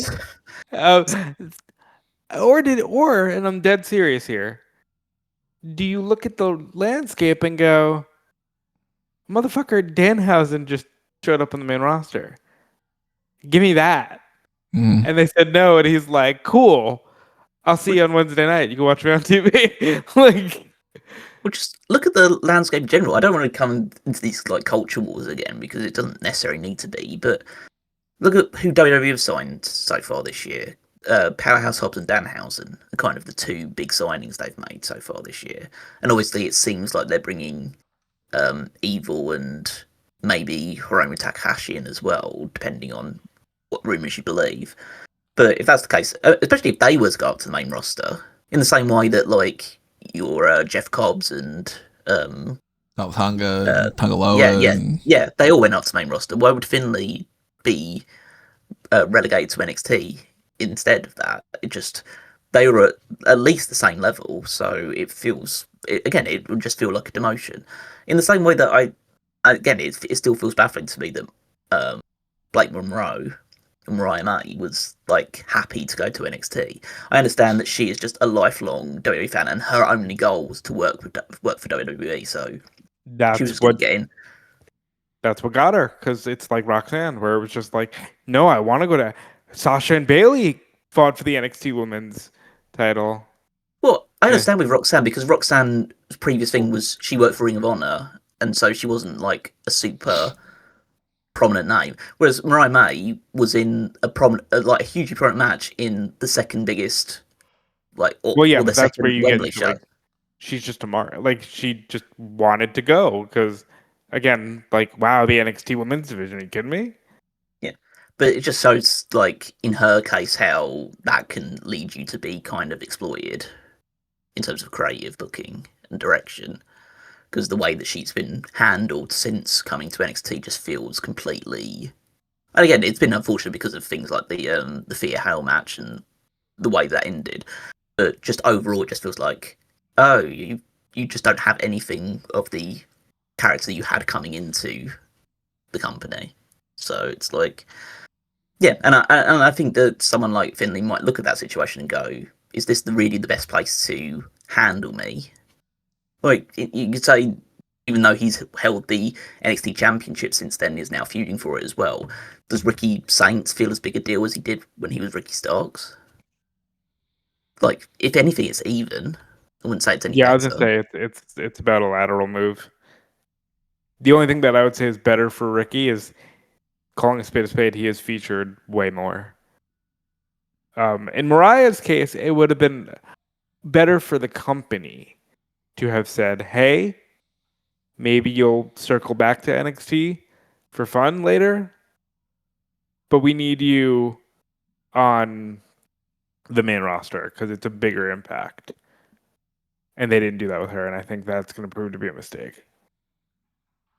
But then again, if she is down for that, then I'm sure that they would have looked at that and said, oh, wow, that'd be great. That could boost the NXT thing, and then we don't have to try to factor her into the main roster.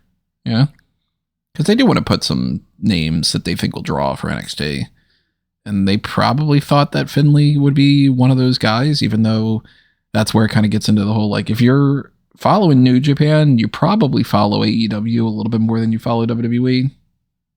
You could be watching all three. You could, not necessarily watch one or the other, whatever. But I think most likely, if you're a New Japan fan, you probably lean a little bit more towards AEW. So Finlay feels like more of that type of guy for me. And sometimes it works out, sometimes it doesn't. Jay White hasn't had the best couple of years in AEW for, different reasons. And then other people are, they're way better in AEW, and some people are way better in NXT. I think that Ethan Page proves that, like, Ethan Page is a WWE guy. And then you look at some other people and you're like, yeah, it's an AEW guy. So I don't know. The Dogs. I don't really like the name, the Dogs, but yeah, I guess they couldn't do the. They can't go to war anymore. Yeah. They can't go to war anymore. No, you got to just go to war for other reasons, right?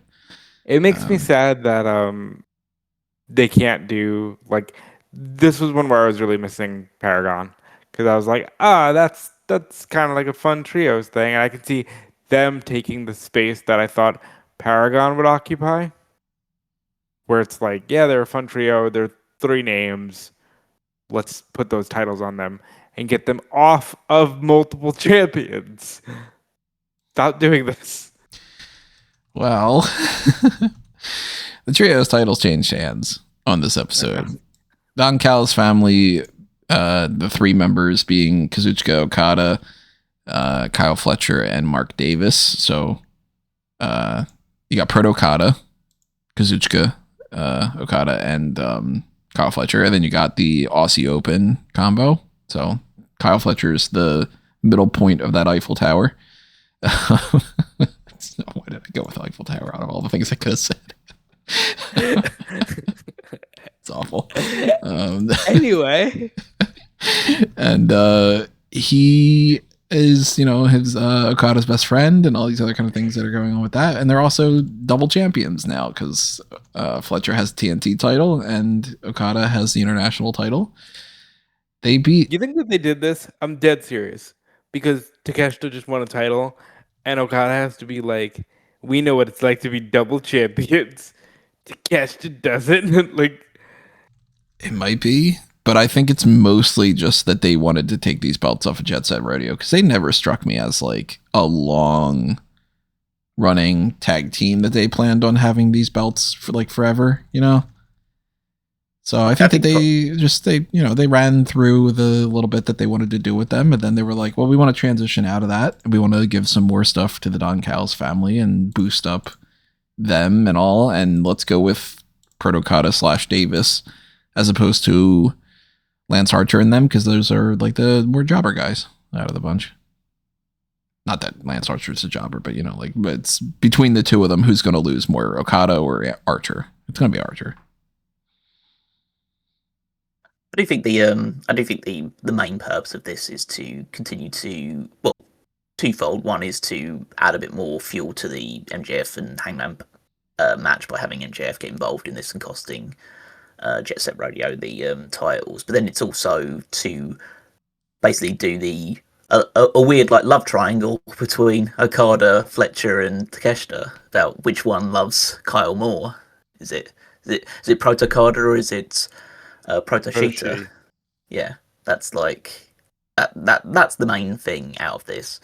So I think they'll lose the trios titles fairly soon. I think we're hopefully, and again I say this with hope rather than expectation, that we're getting into the era where these titles will be defended more regularly between a lot of different teams, and there'll be more frequent title changes because, you know, it's about time we got an actual trio holding these titles. I think this is obviously a good trio to have some good matches. I'm looking forward to the match Revolution they're going to have with Jet Speed and Mystico.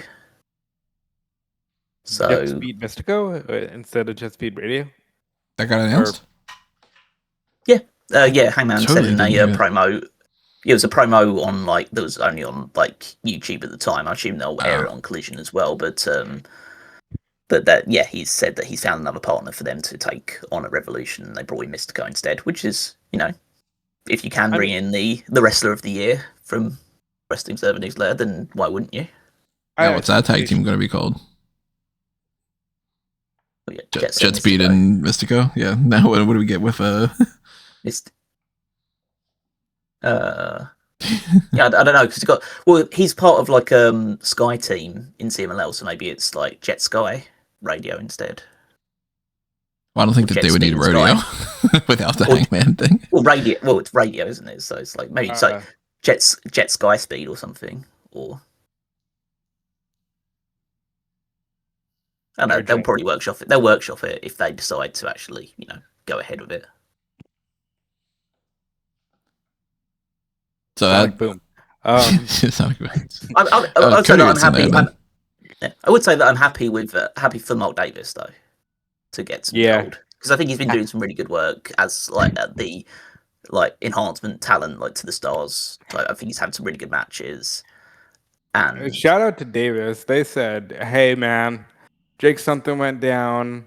We're gonna stick you with Kyle because like that works. We're just gonna do this for you."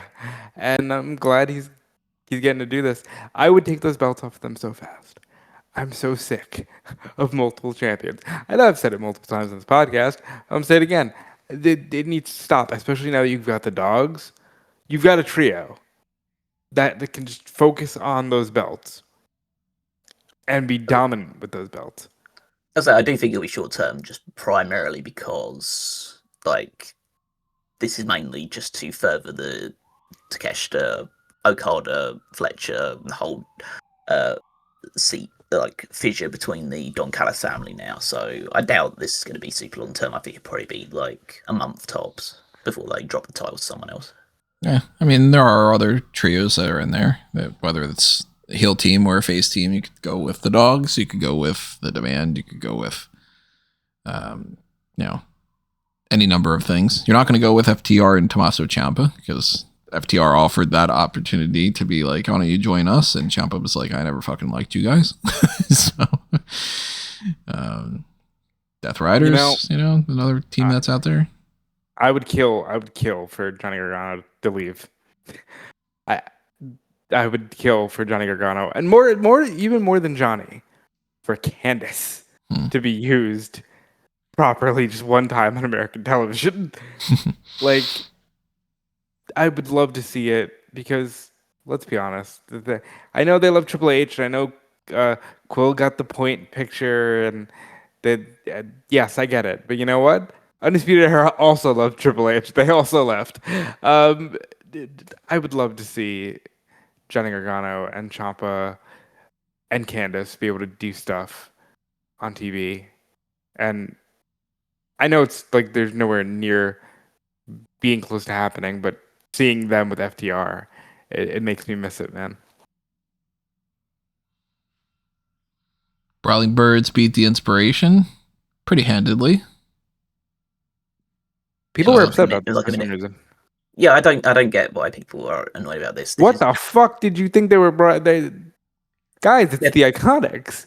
Like, it's okay. They're there for, like, obviously they've got good talking ability and they're like personalities and they're funny. They're here to do jobs and they're be like named jobbers. Yeah, so, it's fine. Like, Jesse's gonna yell at Renee, "Hey Renee!" You know, it's gonna be great. I just want to see them be funny. I think it's a good thing. Yeah, no one actually wants to watch the Inspiration wrestle. They want to see all the other things surrounding it. So the quicker they can get, they're pushing the Brawling Birds as like a top tag team right now. Realistically, in an alternative universe, like Mega Bad are the tag team champions right now because they almost certainly would have beaten Willow and Harley. Potentially 3 different times at this point. Yeah. Which it seems like it's, you know, out of the many things that are snake bit happening, it's like Penelope Ford's not allowed to win these fucking titles. I think they'll probably, well, I'd like to hope they pivot and they decide to do the tag title match at Revolution and just, you know, slot Lena Cross in Penelope Ford's place if Penelope hasn't healed from her sprained ankle. I know they probably want to give the titles to Penelope because she's been there for a while and it's a nice thing to give to her. But, you know, if you're building up the Brawling Birds aren't going to take the titles off of Cameron and Nightingale if they're baby faces.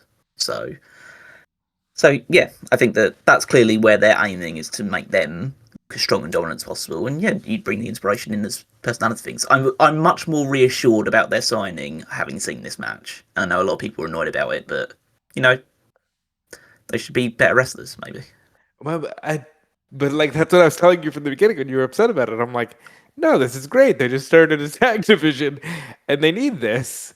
Like, and again, I like the Inspiration when they're being silly and give it some time. They're gonna be silly with Harley Cameron, and it'll be fun. But that doesn't mean they need to wrestle for 25 minutes. Well, as I would say, I'm more reassured seeing this because they are being treated as jobbers. I still would have rather them spend money to bring in some good wrestlers from the independent scene that we haven't heard of and showcase them rather than signing them still. So it's better than what I was hoping for because they're just being treated as jokes. But I still wouldn't have done this if it was my choice. Maybe they win the trios titles and they bring in another person or something. So you're intergender trios titles. Do you have any other Australians? It's Steph DeLander, right? She's Australian. There you go. It's like Inspiration and Steph DeLander are the new trios champions, and they. It would be funny if like they did face Nightingale and Harley Cameron because their theme music is sung by Harley Cameron. That's really? How I thought they were going to be debuted. I didn't know that. Huh. Yeah, that's interesting. Now, was it Harley Cameron singing, or was it Harley Cameron operating a puppet that was singing? No, believe it or not, it was Harley Cameron operating Harley Cameron.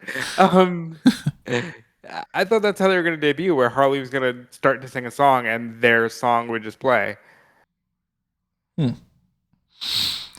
Let's see, what else did we have happen on Dynamite that we haven't talked about yet? We talked about this and that, a couple other things. Moxley retains, or he doesn't retain. He beats Hechicero in an eliminator match to continue that going on. Brady King called out Swerve Strickland. Swerve's like, all right, fuck you then, and then beats him up and chokes him out, and then That's setting up a match with Gravity on Collision, which makes sense. He beats Gravity, and then they continue this feud with Brody King, and they have their match on Revolution coming up. So yeah, all checks out. Bandito versus Andrade is going to be a lot. That's definitely like I'm already circling that as like match of the night. Regardless, I know there's a Texas Death Match on the show, but like that feels like they're going to go all out. But you had Tekla retain the AEW Women's World Championship over Thunder Rosa, as you would expect. MJF retained the world title over Kevin Knight again. Yeah, as expected. Yeah. So Statlander versus Tekla is going to be 2 out of 3 falls at Revolution. I didn't catch them announcing that. Is that another one that they just put out on like social media? Yeah, I think so. But I know a lot of people always highlight this, but I think it just needs to be said. Like, what is Chris Statlander's character? Like, why does she just change everything all the time? Like, why is she wearing Matrix gear this week? Funny enough, that's exactly what I was thinking when she came out. I was just kind of like, what? This is giving me vibes of something. And I couldn't quite put my finger on it. But now that you said that, it's like, yeah, this is very Matrixy. And because it does start to feel like this can't be creative telling her to do this thing, or like this must be her. Because they wouldn't be alien, so bro. Yeah. But they wouldn't be so erratic as to constantly change her aesthetic and look. This must be something that she's spearheading, because they wouldn't micromanage that much, I don't think.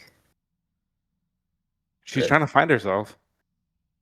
I think she found herself when she was like with Stoke, and even after, like just when she's just, I'm Chris Statlander, but she clearly wants to do some level of like a cosmic killer. I'm an alien. I'm the chosen. Like, she wants to do it. So she's just finding the version that works.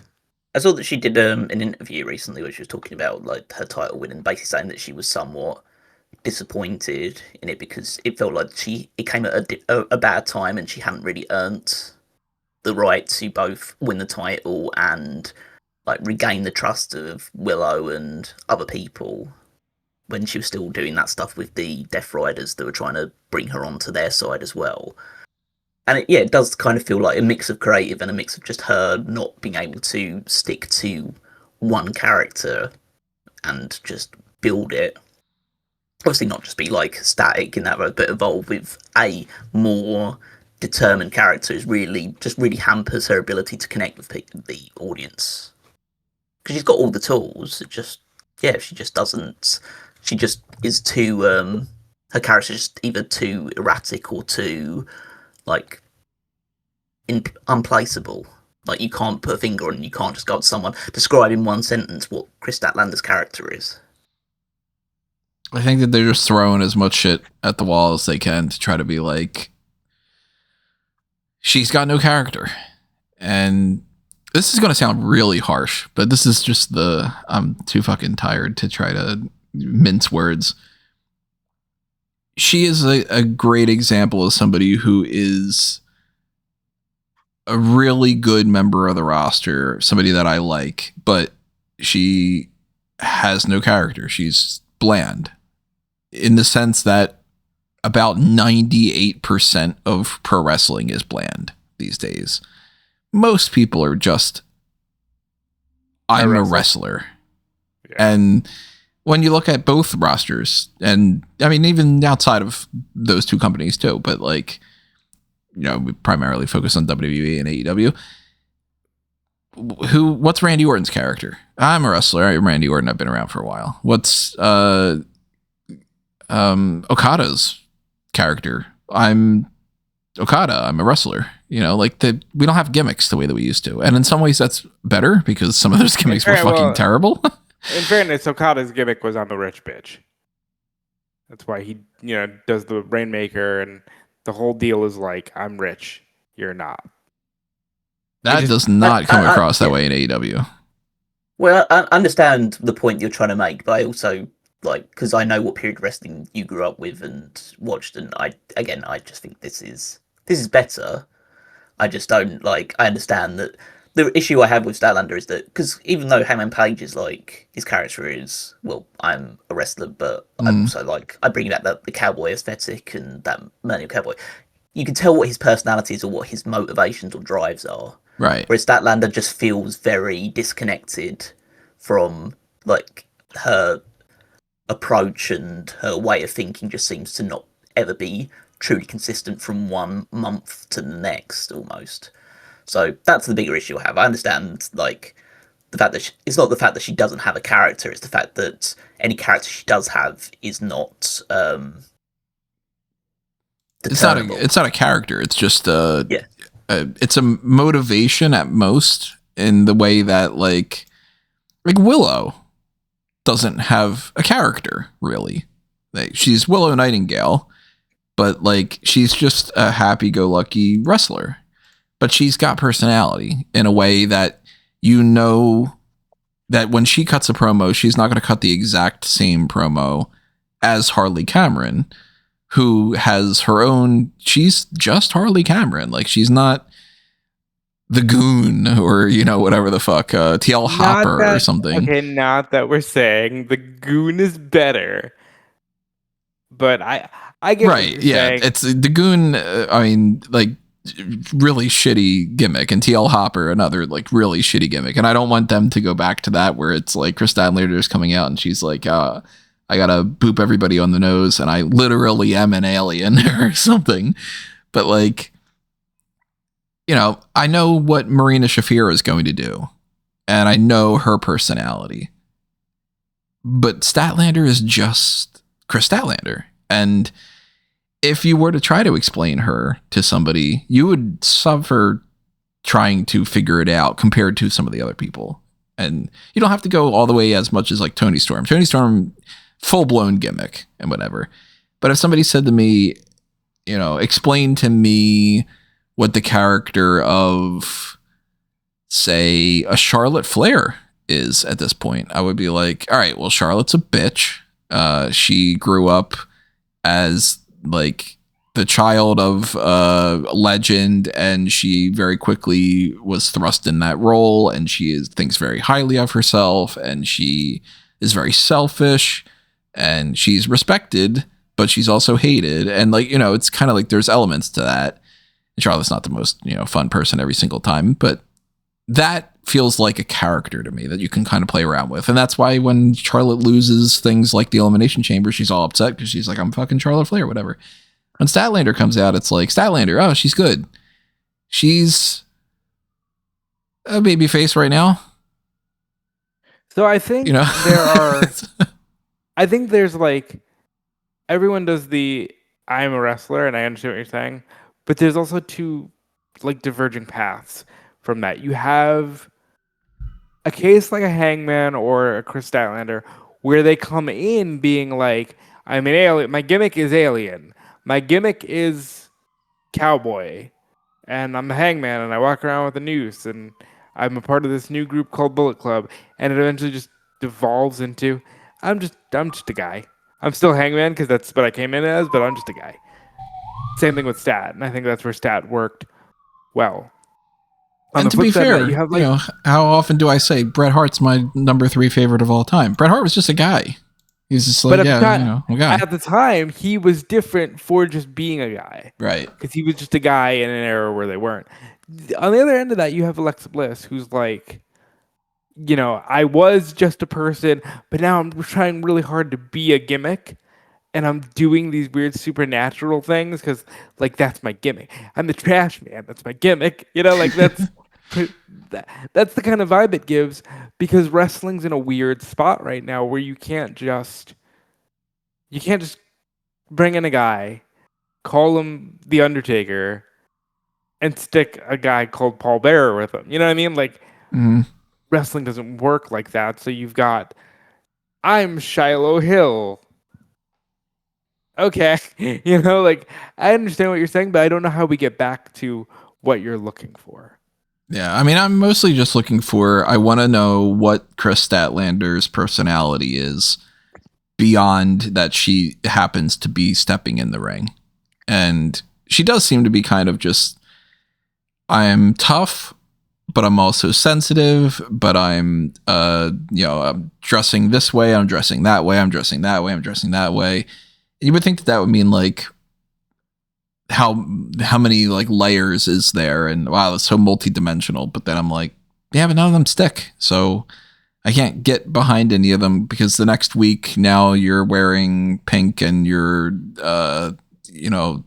chuckling it up with somebody, and then the next week after that you're very much like, oh, I'm very serious and I've got like a bandana on or something, and then you're just like, that's like her best character work in AEW was the Stokely Hathaway thing, and that was probably the simplest it's ever been for her, which is essentially, I was tired of like helping out Willow and never getting the rewards myself. Feel like I was just playing second fiddle to her, so I turned on her, and now essentially her theme music said everything, and now I'm doing everything for myself. So I'm selfish, and I have this guy to help support me and just do all the dirty work for me when I just get in the ring and beat the shit out of people. That's fine. That's the character that she should have had for a longer period of time than she had it. But yeah, the one guarantee is that at least the match that she probably has with Tekla at Revolution is probably going to be good because she's a very good wrestler and Tekla is very good. So yeah, I like Tekla. I'm looking forward. So I'm looking forward to the match. But yeah, that will be the end of probably Statlander's time chasing the world title for a while. But we'll obviously talk about that when we get to the actual Revolution predictions next week. So second to last topic to get into here, let's talk about some New Japan stuff. We kind of lump a bunch of New Japan things together. New Japan had their New Beginning USA and their anniversary show. David Finlay's last match and so on and so forth. Anything you want to run down from any of those? So David Finlay got the victory in his last match, which was interesting. But so he defeated Fred Rosser. But now that he's working with AEW, it means that it obviously keeps the door open for opportunities to wrestle for New Japan in the future. So probably not the last time New Japan sees David Finlay compete. Boltin Oleg won the New Japan Strong Openweight Championship from Tomohiro Ishii, which I'm not surprised about. They need to start pushing some younger guys, and so having Oleg be one of the one of the most over guys from New Japan from an American sense is like a good way of helping establish him. Ricochet defended the national championship against Taiji Ishimori, as you'd expect, because he's got to fight Jack Perry soon. Skip through the unnecessary tag match. Takeshita won the New Japan World TV Championship, which I was surprised about, because I just didn't think that they'd give him the TV title, because I thought they valued him. I'm not saying the title is like worthless or anything like that, but he's like a main event sort of level talent, and the TV Championship is very mid-card. But you can always flirt with different positions for a TV title, though. You know what I mean? So for right now, it could be a little higher. So you're saying this is Doggy rather than Missionary, right? Yes. Like, Tanahashi held that belt recently. So did Sabre Jr. Well, now we're back to the Takeshita and Kyle Fletcher and the Eiffel Tower thing. I mean, who doesn't love themselves some Kyle Fletcher? No, but I like it, and I'm always glad when Takeshita wins a belt because he's great. It did go the way that I expected. It did end in a 15-minute time neutral, but then they decided to restart the match, and then Takeshita won. So I was right and then wrong in the same bracket. Now the question is, if he does get teased about not being a double champion, does this put more potential on him beating Moxley so he can go, I am a double champion now, Okada, you suck. Like, and Okada has to fight to be a triple champion. Then he has to win a third title. And they just give him the other, they give him Mark Davis's other title, and he becomes 2/3 of the Trios champions. And then he's magically the unified champion again. Oh, so you could give him another belt then, the unified belt, yeah.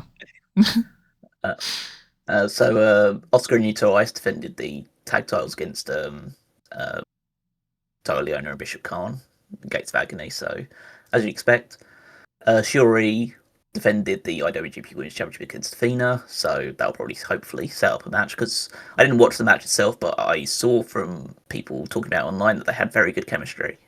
So I hope that they do a rematch on a Ring of Honor show, which I'm more likely to watch. And then Yotsuji successfully defended the Global Heavyweight title against Andrade El Idolo in the main event. which does give you an indication of what Andrade's mindset is right now, because there's no way in hell the previous Andrade in AEW would be losing this match to the Boston Crab. So he might have lost the match, but he would have been in more like dramatic or controversial fashion than just tapping out to a Boston Crab. So Andrade's just having a good time.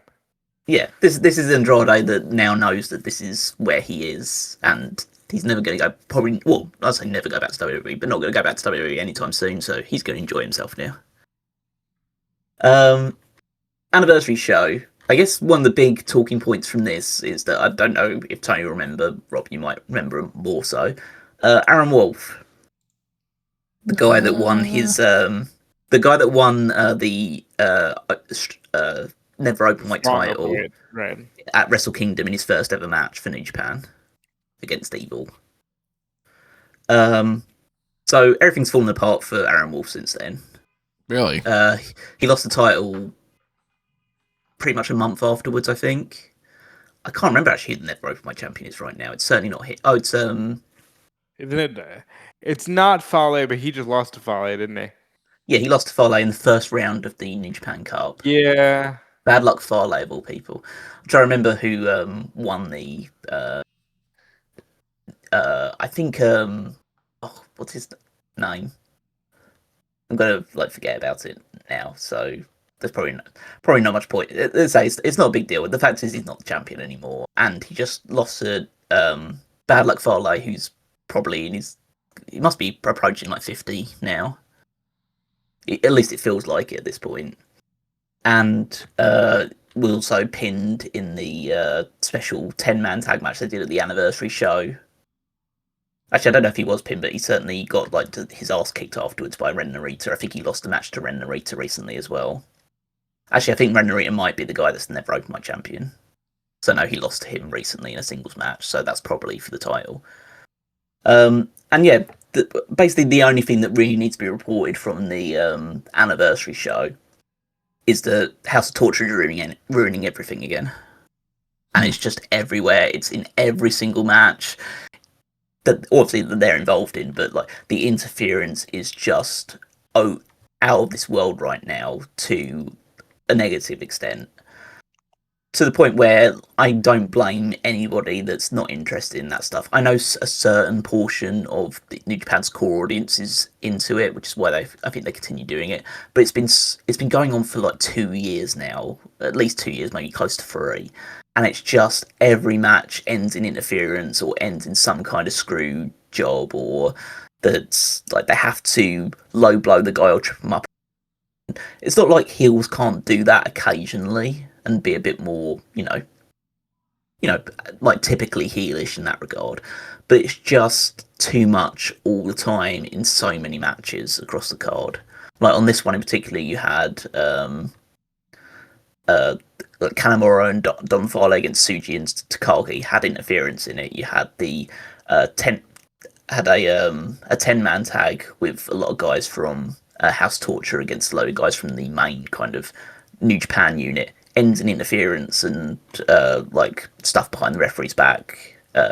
You had the main event of Master Wato versus Dookie ends in when somebody from the House Torture get involved and they're basically attacking Master Wato 3 or 4-on-1 at certain points when the referee's down.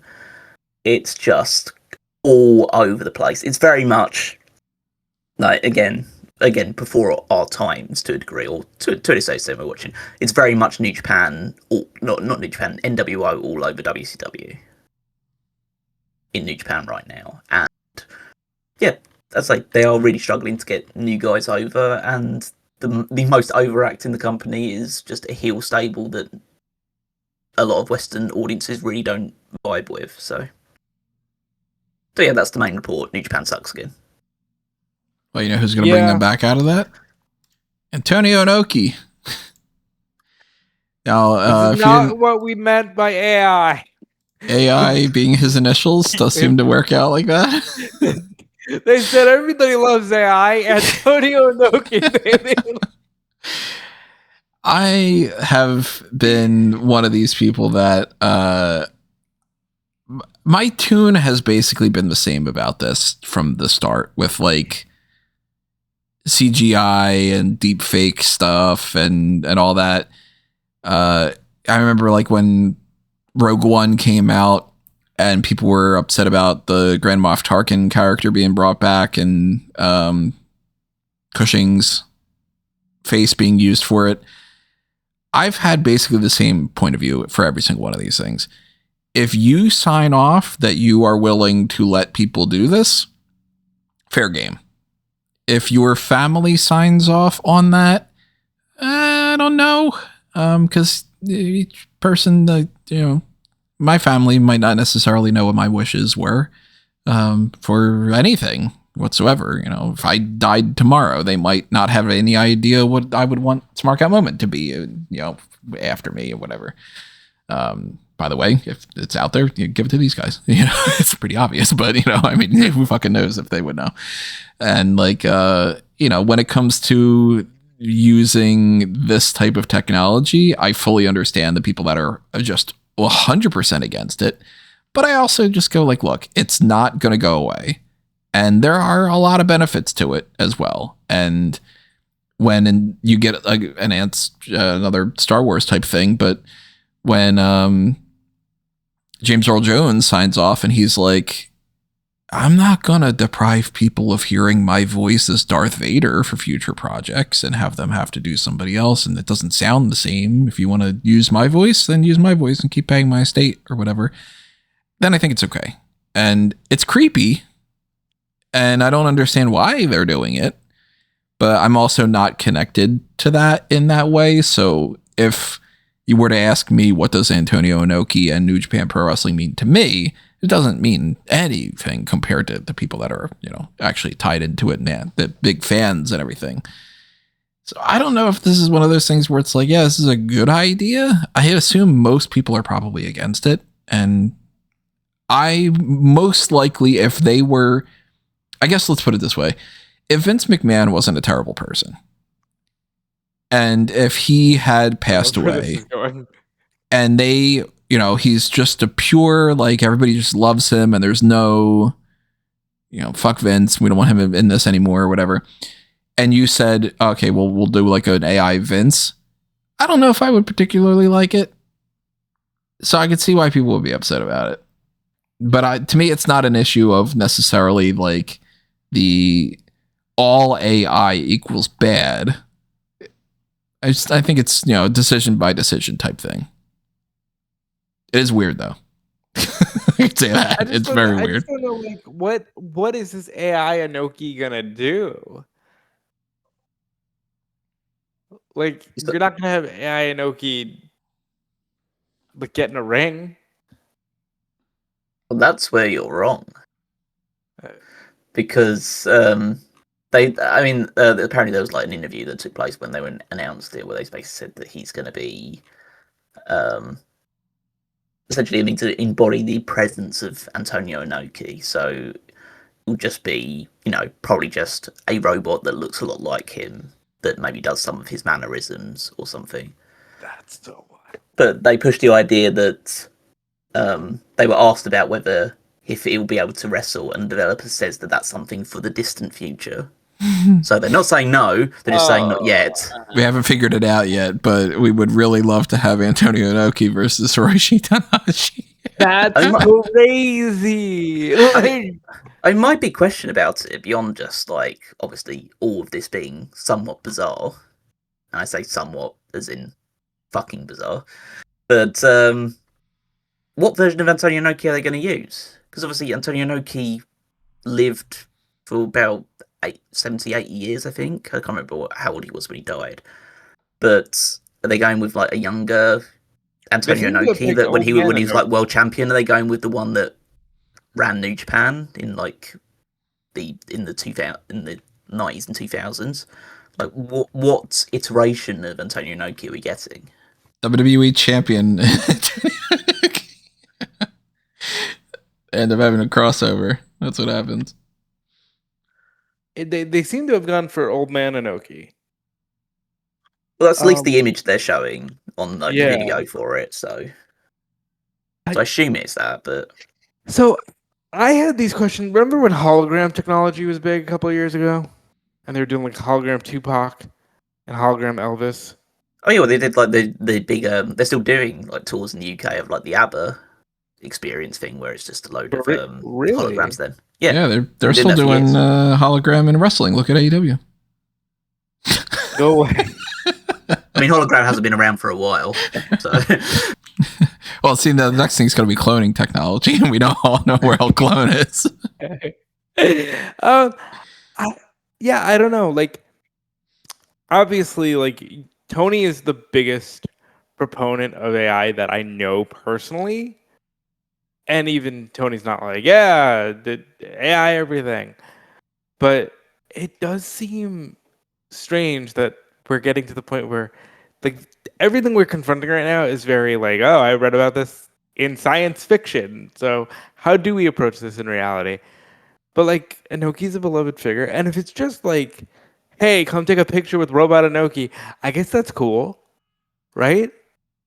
If it's like he's gonna start doing things, I'm kind of good on that. Like, I don't know if I want sentient Robot Inoki. Like, Would you pay for a photo with Robonoki? Or a photo?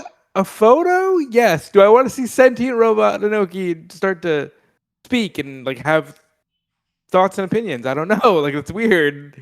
there's an argument to be made as well about this is, when we start getting into the weeds of the whole like actual, ethics of AI and whatever. What really is the difference between we've got a robot, Antonio Inoki, for you to take a picture with, versus we built a wax sculpture of this person and you could take a picture of them? This thing moves, bro. Then the animatronics at Chuck E. Cheese, like. It's the Do you- flesh-like robot. How many people take a You know- picture with quote unquote Abe Lincoln at Disney every year or something? And if you want to go down that rabbit hole, this is Disney's dream, isn't it? Yeah, I mean, his head's in a jar somewhere. So I mean, like, for real, there's a great Disney, I believe it's Yesterworld, has a great documentary on, animatronics at Disneyland, and this could be like the dream. Dream Team. That's where they're going with. Yeah, one of those weirder All right, then now we stories. gotta ask, if you could bring back any wrestler, and he does get in the ring, who we bring back?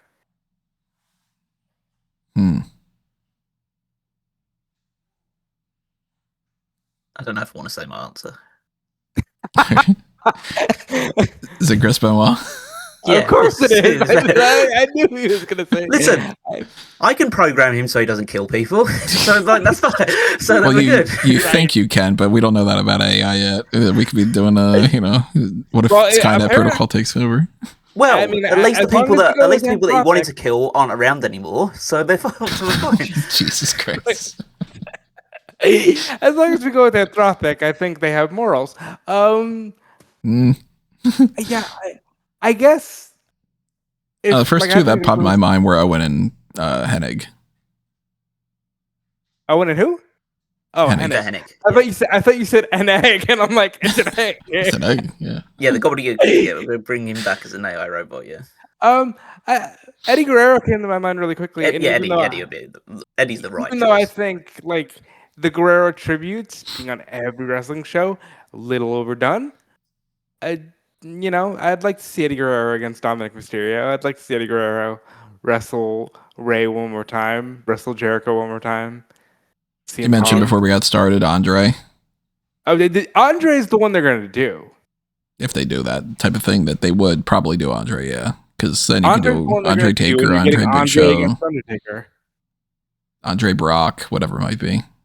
Yeah. Well, I think it'd be interesting if you just brought back some people that from like way back in history, which we didn't really get a chance to see, like a Gorgeous George or a Bobo Brazil, that kind of.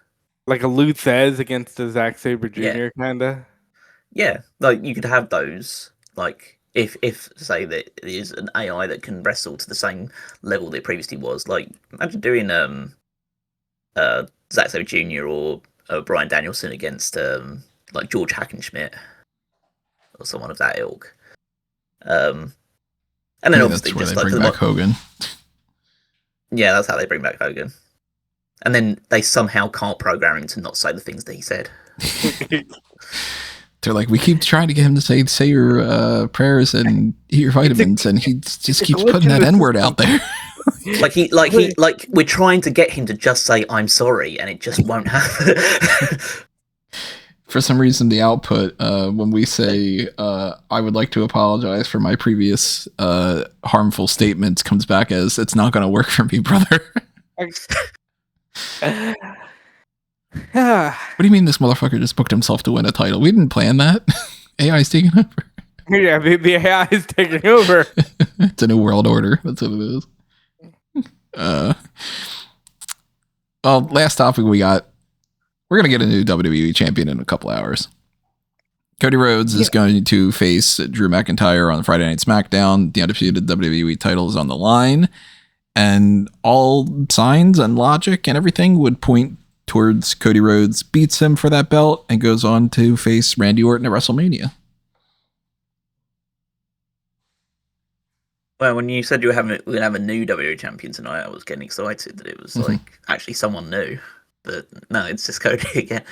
No, that's like all the reports are pointing towards the fact that they are only planning on having a singles match and that they had Randy Orton win the Chamber to add a bit of surprise to it without before then switching to go with Cody wins the title back, defends it against Randy Orton as like the student and mentor story, and then just move Drew McIntyre into a one-on-one match with Jacob Fatu. Most likely. And it seems like they might want to turn the Sami Zayn element of it into Sami Zayn versus Trick Williams, then do that double turn thing. So instead of the triple threat or the fatal four-way or whatever it is, it seems like that might be the direction. What are you talking about for the McIntyre match or the? I think it's going to be McIntyre Fatu separate, and then it's going to be Sammy and Trick separate. Okay, yeah. The double turn again. It's just weird to me that the whole story is trying to make Sami Zayn the world champion, and he's going to have to turn heel to do it. It just seems to defeat the whole purpose of the project there. But maybe he's never actually going to become world champion. We're just being cocktease about that. But yeah, I mean, as I say, it's in most cases, not all cases, but in most cases, it's better to have a one-on-one match for your world titles at your biggest shows. So I'm fine saying this as someone who's not going to watch like for a Cody versus Randy Orton match, despite the fact that it's two old guys fighting for the title, where all the young guys are just going to be on the undercard like they are every single year. But yeah, as I say, it's a story that they should have probably told by this point, and so they've been quite patient in terms of not only having them interact on a friendly basis without actually having them get into the ring with each other, unless they did have like a random match. Have they had a match since then? Weren't they the King of the Ring finals this year? They have interacted here and there, but it's mostly been like respect thing. I know that now they're going to tell the story of like, oh my God, that Randy hears voices and he needs that title. Aleister Black's going to be the go-between. That's going to be the guy that they're going to feud. They're both going to feud with Aleister Black by proxy. Aleister Black will just be in the Andre. Or he'll be in a tag team match on the SmackDown prior. By the way, Carmelo Hayes, not at all going to make this WrestleMania card. I'm guaranteeing that right now.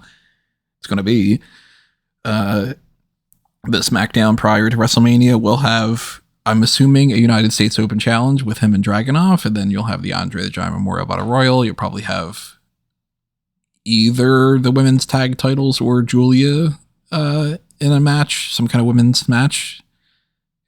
Do something along those lines. But I'm expecting Cody to have a match with Black at some point, Randy to have another match with Black, tag team match where it's Aleister Black and somebody else, I don't know who, against maybe Drew McIntyre or somebody, I don't know. But yeah.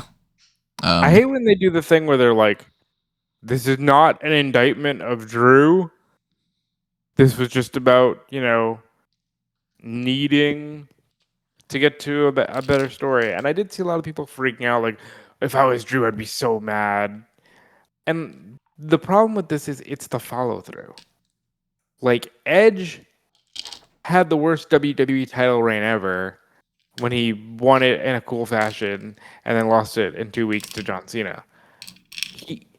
Him and Foley went out and had the only match that anybody talks about from that year's show. Like, you can turn a loss into a win as long as the follow through is there. And the thing that I think is going to prevent the follow through from being there for Drew is the fans. I think people are going to be too, upset about what they think they know, that they're not going to be able to do anything cool with Drew. Because even if they gave him a cool match, it'd be like, yeah, but he should have been the world champion. You're going to hear it should have been Drew McIntyre versus Jacob Fatu for the world title, for sure. Yeah, that's all you're going to hear for the next however long. Well, I mean, the difference is also with the Edge thing is that Edge won the match with Foley, whereas if he has the match with Jacob Fatu, he's not beating Jacob Fatu. Yeah, Fatu's going to win that. So, but then he just goes back down into, being a guy chasing the title, as he often is. But that is kind of his role. I don't think it's wrong necessarily what they're doing. I just think that, the only thing this is going to achieve, beyond the Drew thing, like, people don't actually care about Drew to the extent that they're talking about. What is going to happen is this is just going to turn more people against Cody. I think that's probably going to be one of the negatives, and that sucks because I'm all for the Cody and Randy story, but I think that some of the ways going about it does position Cody to be like, well, now you're just superseding him again. Yeah, I think the smart thing to do, especially this year, because there's not a lot of eyes on that title, this would have been the year to have Sammy win it. They're setting it up. Cody kind of looks like a dick. People would pop for Sammy beating Cody. I don't know why people hate Sammy all of a sudden. Because, like, it's not like he's not winning every match. Like, the thing that they say he's doing, he's not doing. Yeah. Like, he's not winning every match. He's not holding people down. He beat Chad Gable, yes. That's the one example you've got. It's not like, oh man, he totally killed Carmelo Hayes' push or whatever.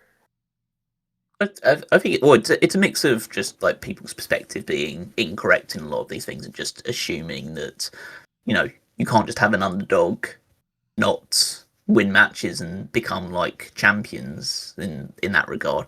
But I feel also the fact that, these things get long in the tooth. Like, it's been several years now since Sammy had that big push against the Bloodline and winning the tag titles with Kevin Owens at WrestleMania. It's been several years since.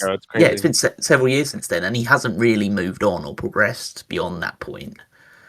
So people get bored. And Trick Williams comes in. He's fresh to a lot of this audience, and he's super charismatic, and he's already getting over to the point where people are more behind. Like, we want something different. They're not saying we don't want Sammy. They're saying, we've seen this Sammy for the last 4 or 5 years. Yeah, we've seen this Sammy 4 or 5 years ago, and it's like, what's next for him? What is he doing now? Because he's just gone from, winning the tag titles, then winning the Intercontinental title the following year, but then just going into random feuds and not feeling as important anymore.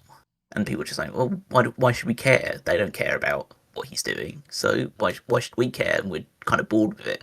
We're bored with Cody being on top because he's been WWE champion pretty much non-stop outside of like the Cena reign and this short Drew McIntyre reign for the past 2-3 years. He's been WWE champion. He's dominated the title scene too. Like, he didn't beat Roman that first year, but he might as well have. Like, you know what I mean? In people's minds also, he might as well have. Yeah. So, like, people just want something different every now and again. It's been too long with the same faces, and it's been the case for a long time. Fucking hell. The reason why people don't care about the Randy Orton thing and Randy Orton just being in another world title match at WrestleMania is because just Randy's gotten so far past that point that people just love him because he's a legend now. Like, he is, he's Ric Flair in the early 2000s WWE and like late 90s WCW. He's John Cena from the past few years. Like, he is now beyond the point of, oh, why is this guy always in front, and say like, oh, we love seeing the RKO and he's like one of the greatest legends of all time, so we don't care how often he's in the main event because we just love Randy Orton. And he's also one of those guys who, as much as he's in quote unquote main event spots, he rarely successfully closes the show on top. You know, like he's just one of those guys who he's more like a Randy Savage, where he could be on any spot in the card and people will love him because he's the guy. But I was surprised to see him win. Like I was genuinely like, okay, until what was it, 10 minutes later when they announced Drew's just gonna fight Cody anyway. But I was surprised to see Randy win. It's cool to see him get the flowers, but it also does feel like because during his peak he was so pushed that even though it's been a long time, we don't need to see this. I'm glad they're doing it. I hope him and Cody have a good story. Maybe, well, I was gonna say maybe Randy's gonna start winding down. Randy just said he wants to go another 10 years, so he ain't going nowhere. But yeah, but this could be one of his final pushes in the main event of a WrestleMania, and I do think this will close night one. Now that the card is taking shape, I do think this will close night one. Me too. I don't think it's going to be a night 2 one. I think that's Punk and Roman, but this feels very much night one's closer. Maybe we're wrong. I don't know, but they haven't announced at this anything. Point, we know the women's matches. I don't think Rhea and Jade are closing. Me neither. I could be wrong. And I don't think that Liv and Stephanie are either. And so unless it's like surprise, bitch, they got like Austin to fight Brock. I think Randy and Cody are closing night one. I'm fully expecting Brock to, depending on who his opponent is, for him to be the first 2 matches of the night, and then he leaves. I just thought that's something. No one said this, but do we think we'll know Brock's opponent beforehand, or do we think we're going to go to Mania with it being a mystery? It wouldn't shock me if they do the mystery thing. Well, because it might actually be better. It might actually be better for the actual promotion if it's a. Mm-hmm. It'll be better for the promotion, but if anybody not named Chris Jericho walks down that ramp, I don't know if it'll be better. Oh, I mean, just you could only do Jericho or Obafemi. I think anything else, any people are going to reject. Maybe Hobbs, they might be like okay with, but if it's like it's LA Knight, they're going to need to do that beforehand. Yeah, at least it very a much week depends before. on the opponent, yeah. But that's why we get Stan Hansen AI, because then everyone has an opponent. And then everyone has an opponent. You gotta have an opponent. Well, tell us what your thoughts are about all these different things and what your opponent would be. Who would you bring back if you could do an AI robot version of somebody else like that? What do you think about the Dogs in AEW, Rhea and Jade, all these title changes, heel turns, face turns, Demolition in the Hall of Fame? A lot of stuff we broke down on this episode, so plenty for you to chime in with your thoughts about and to give your reactions to our reactions and everything like that. And make sure that you are following all the different things you can find on amangotree.com to find everything that I am a part of. And follow Rob and Callum too. Yep, follow me over at Dude Felice and check out my stuff on Insider Gaming. You can follow me on Twitter and Blue Sky at Weekmeister14. Check out the Power Rankings, where I rank the WWE superstars based on their previous week's performances over on smarkmoment.com. And while you're over there, head on over to the Fantasy League, also at WWEFantasyLeague.com, to see how our teams are performing as we head towards.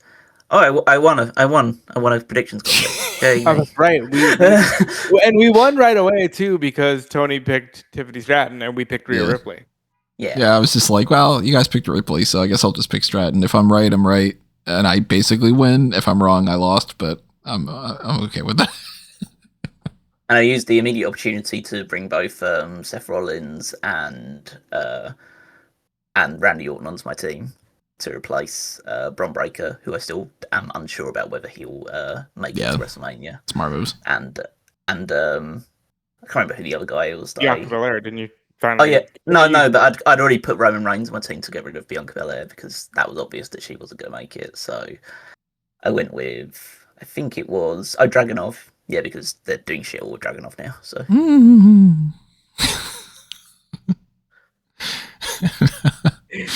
Do you feel better? A little bit. Better? Barely.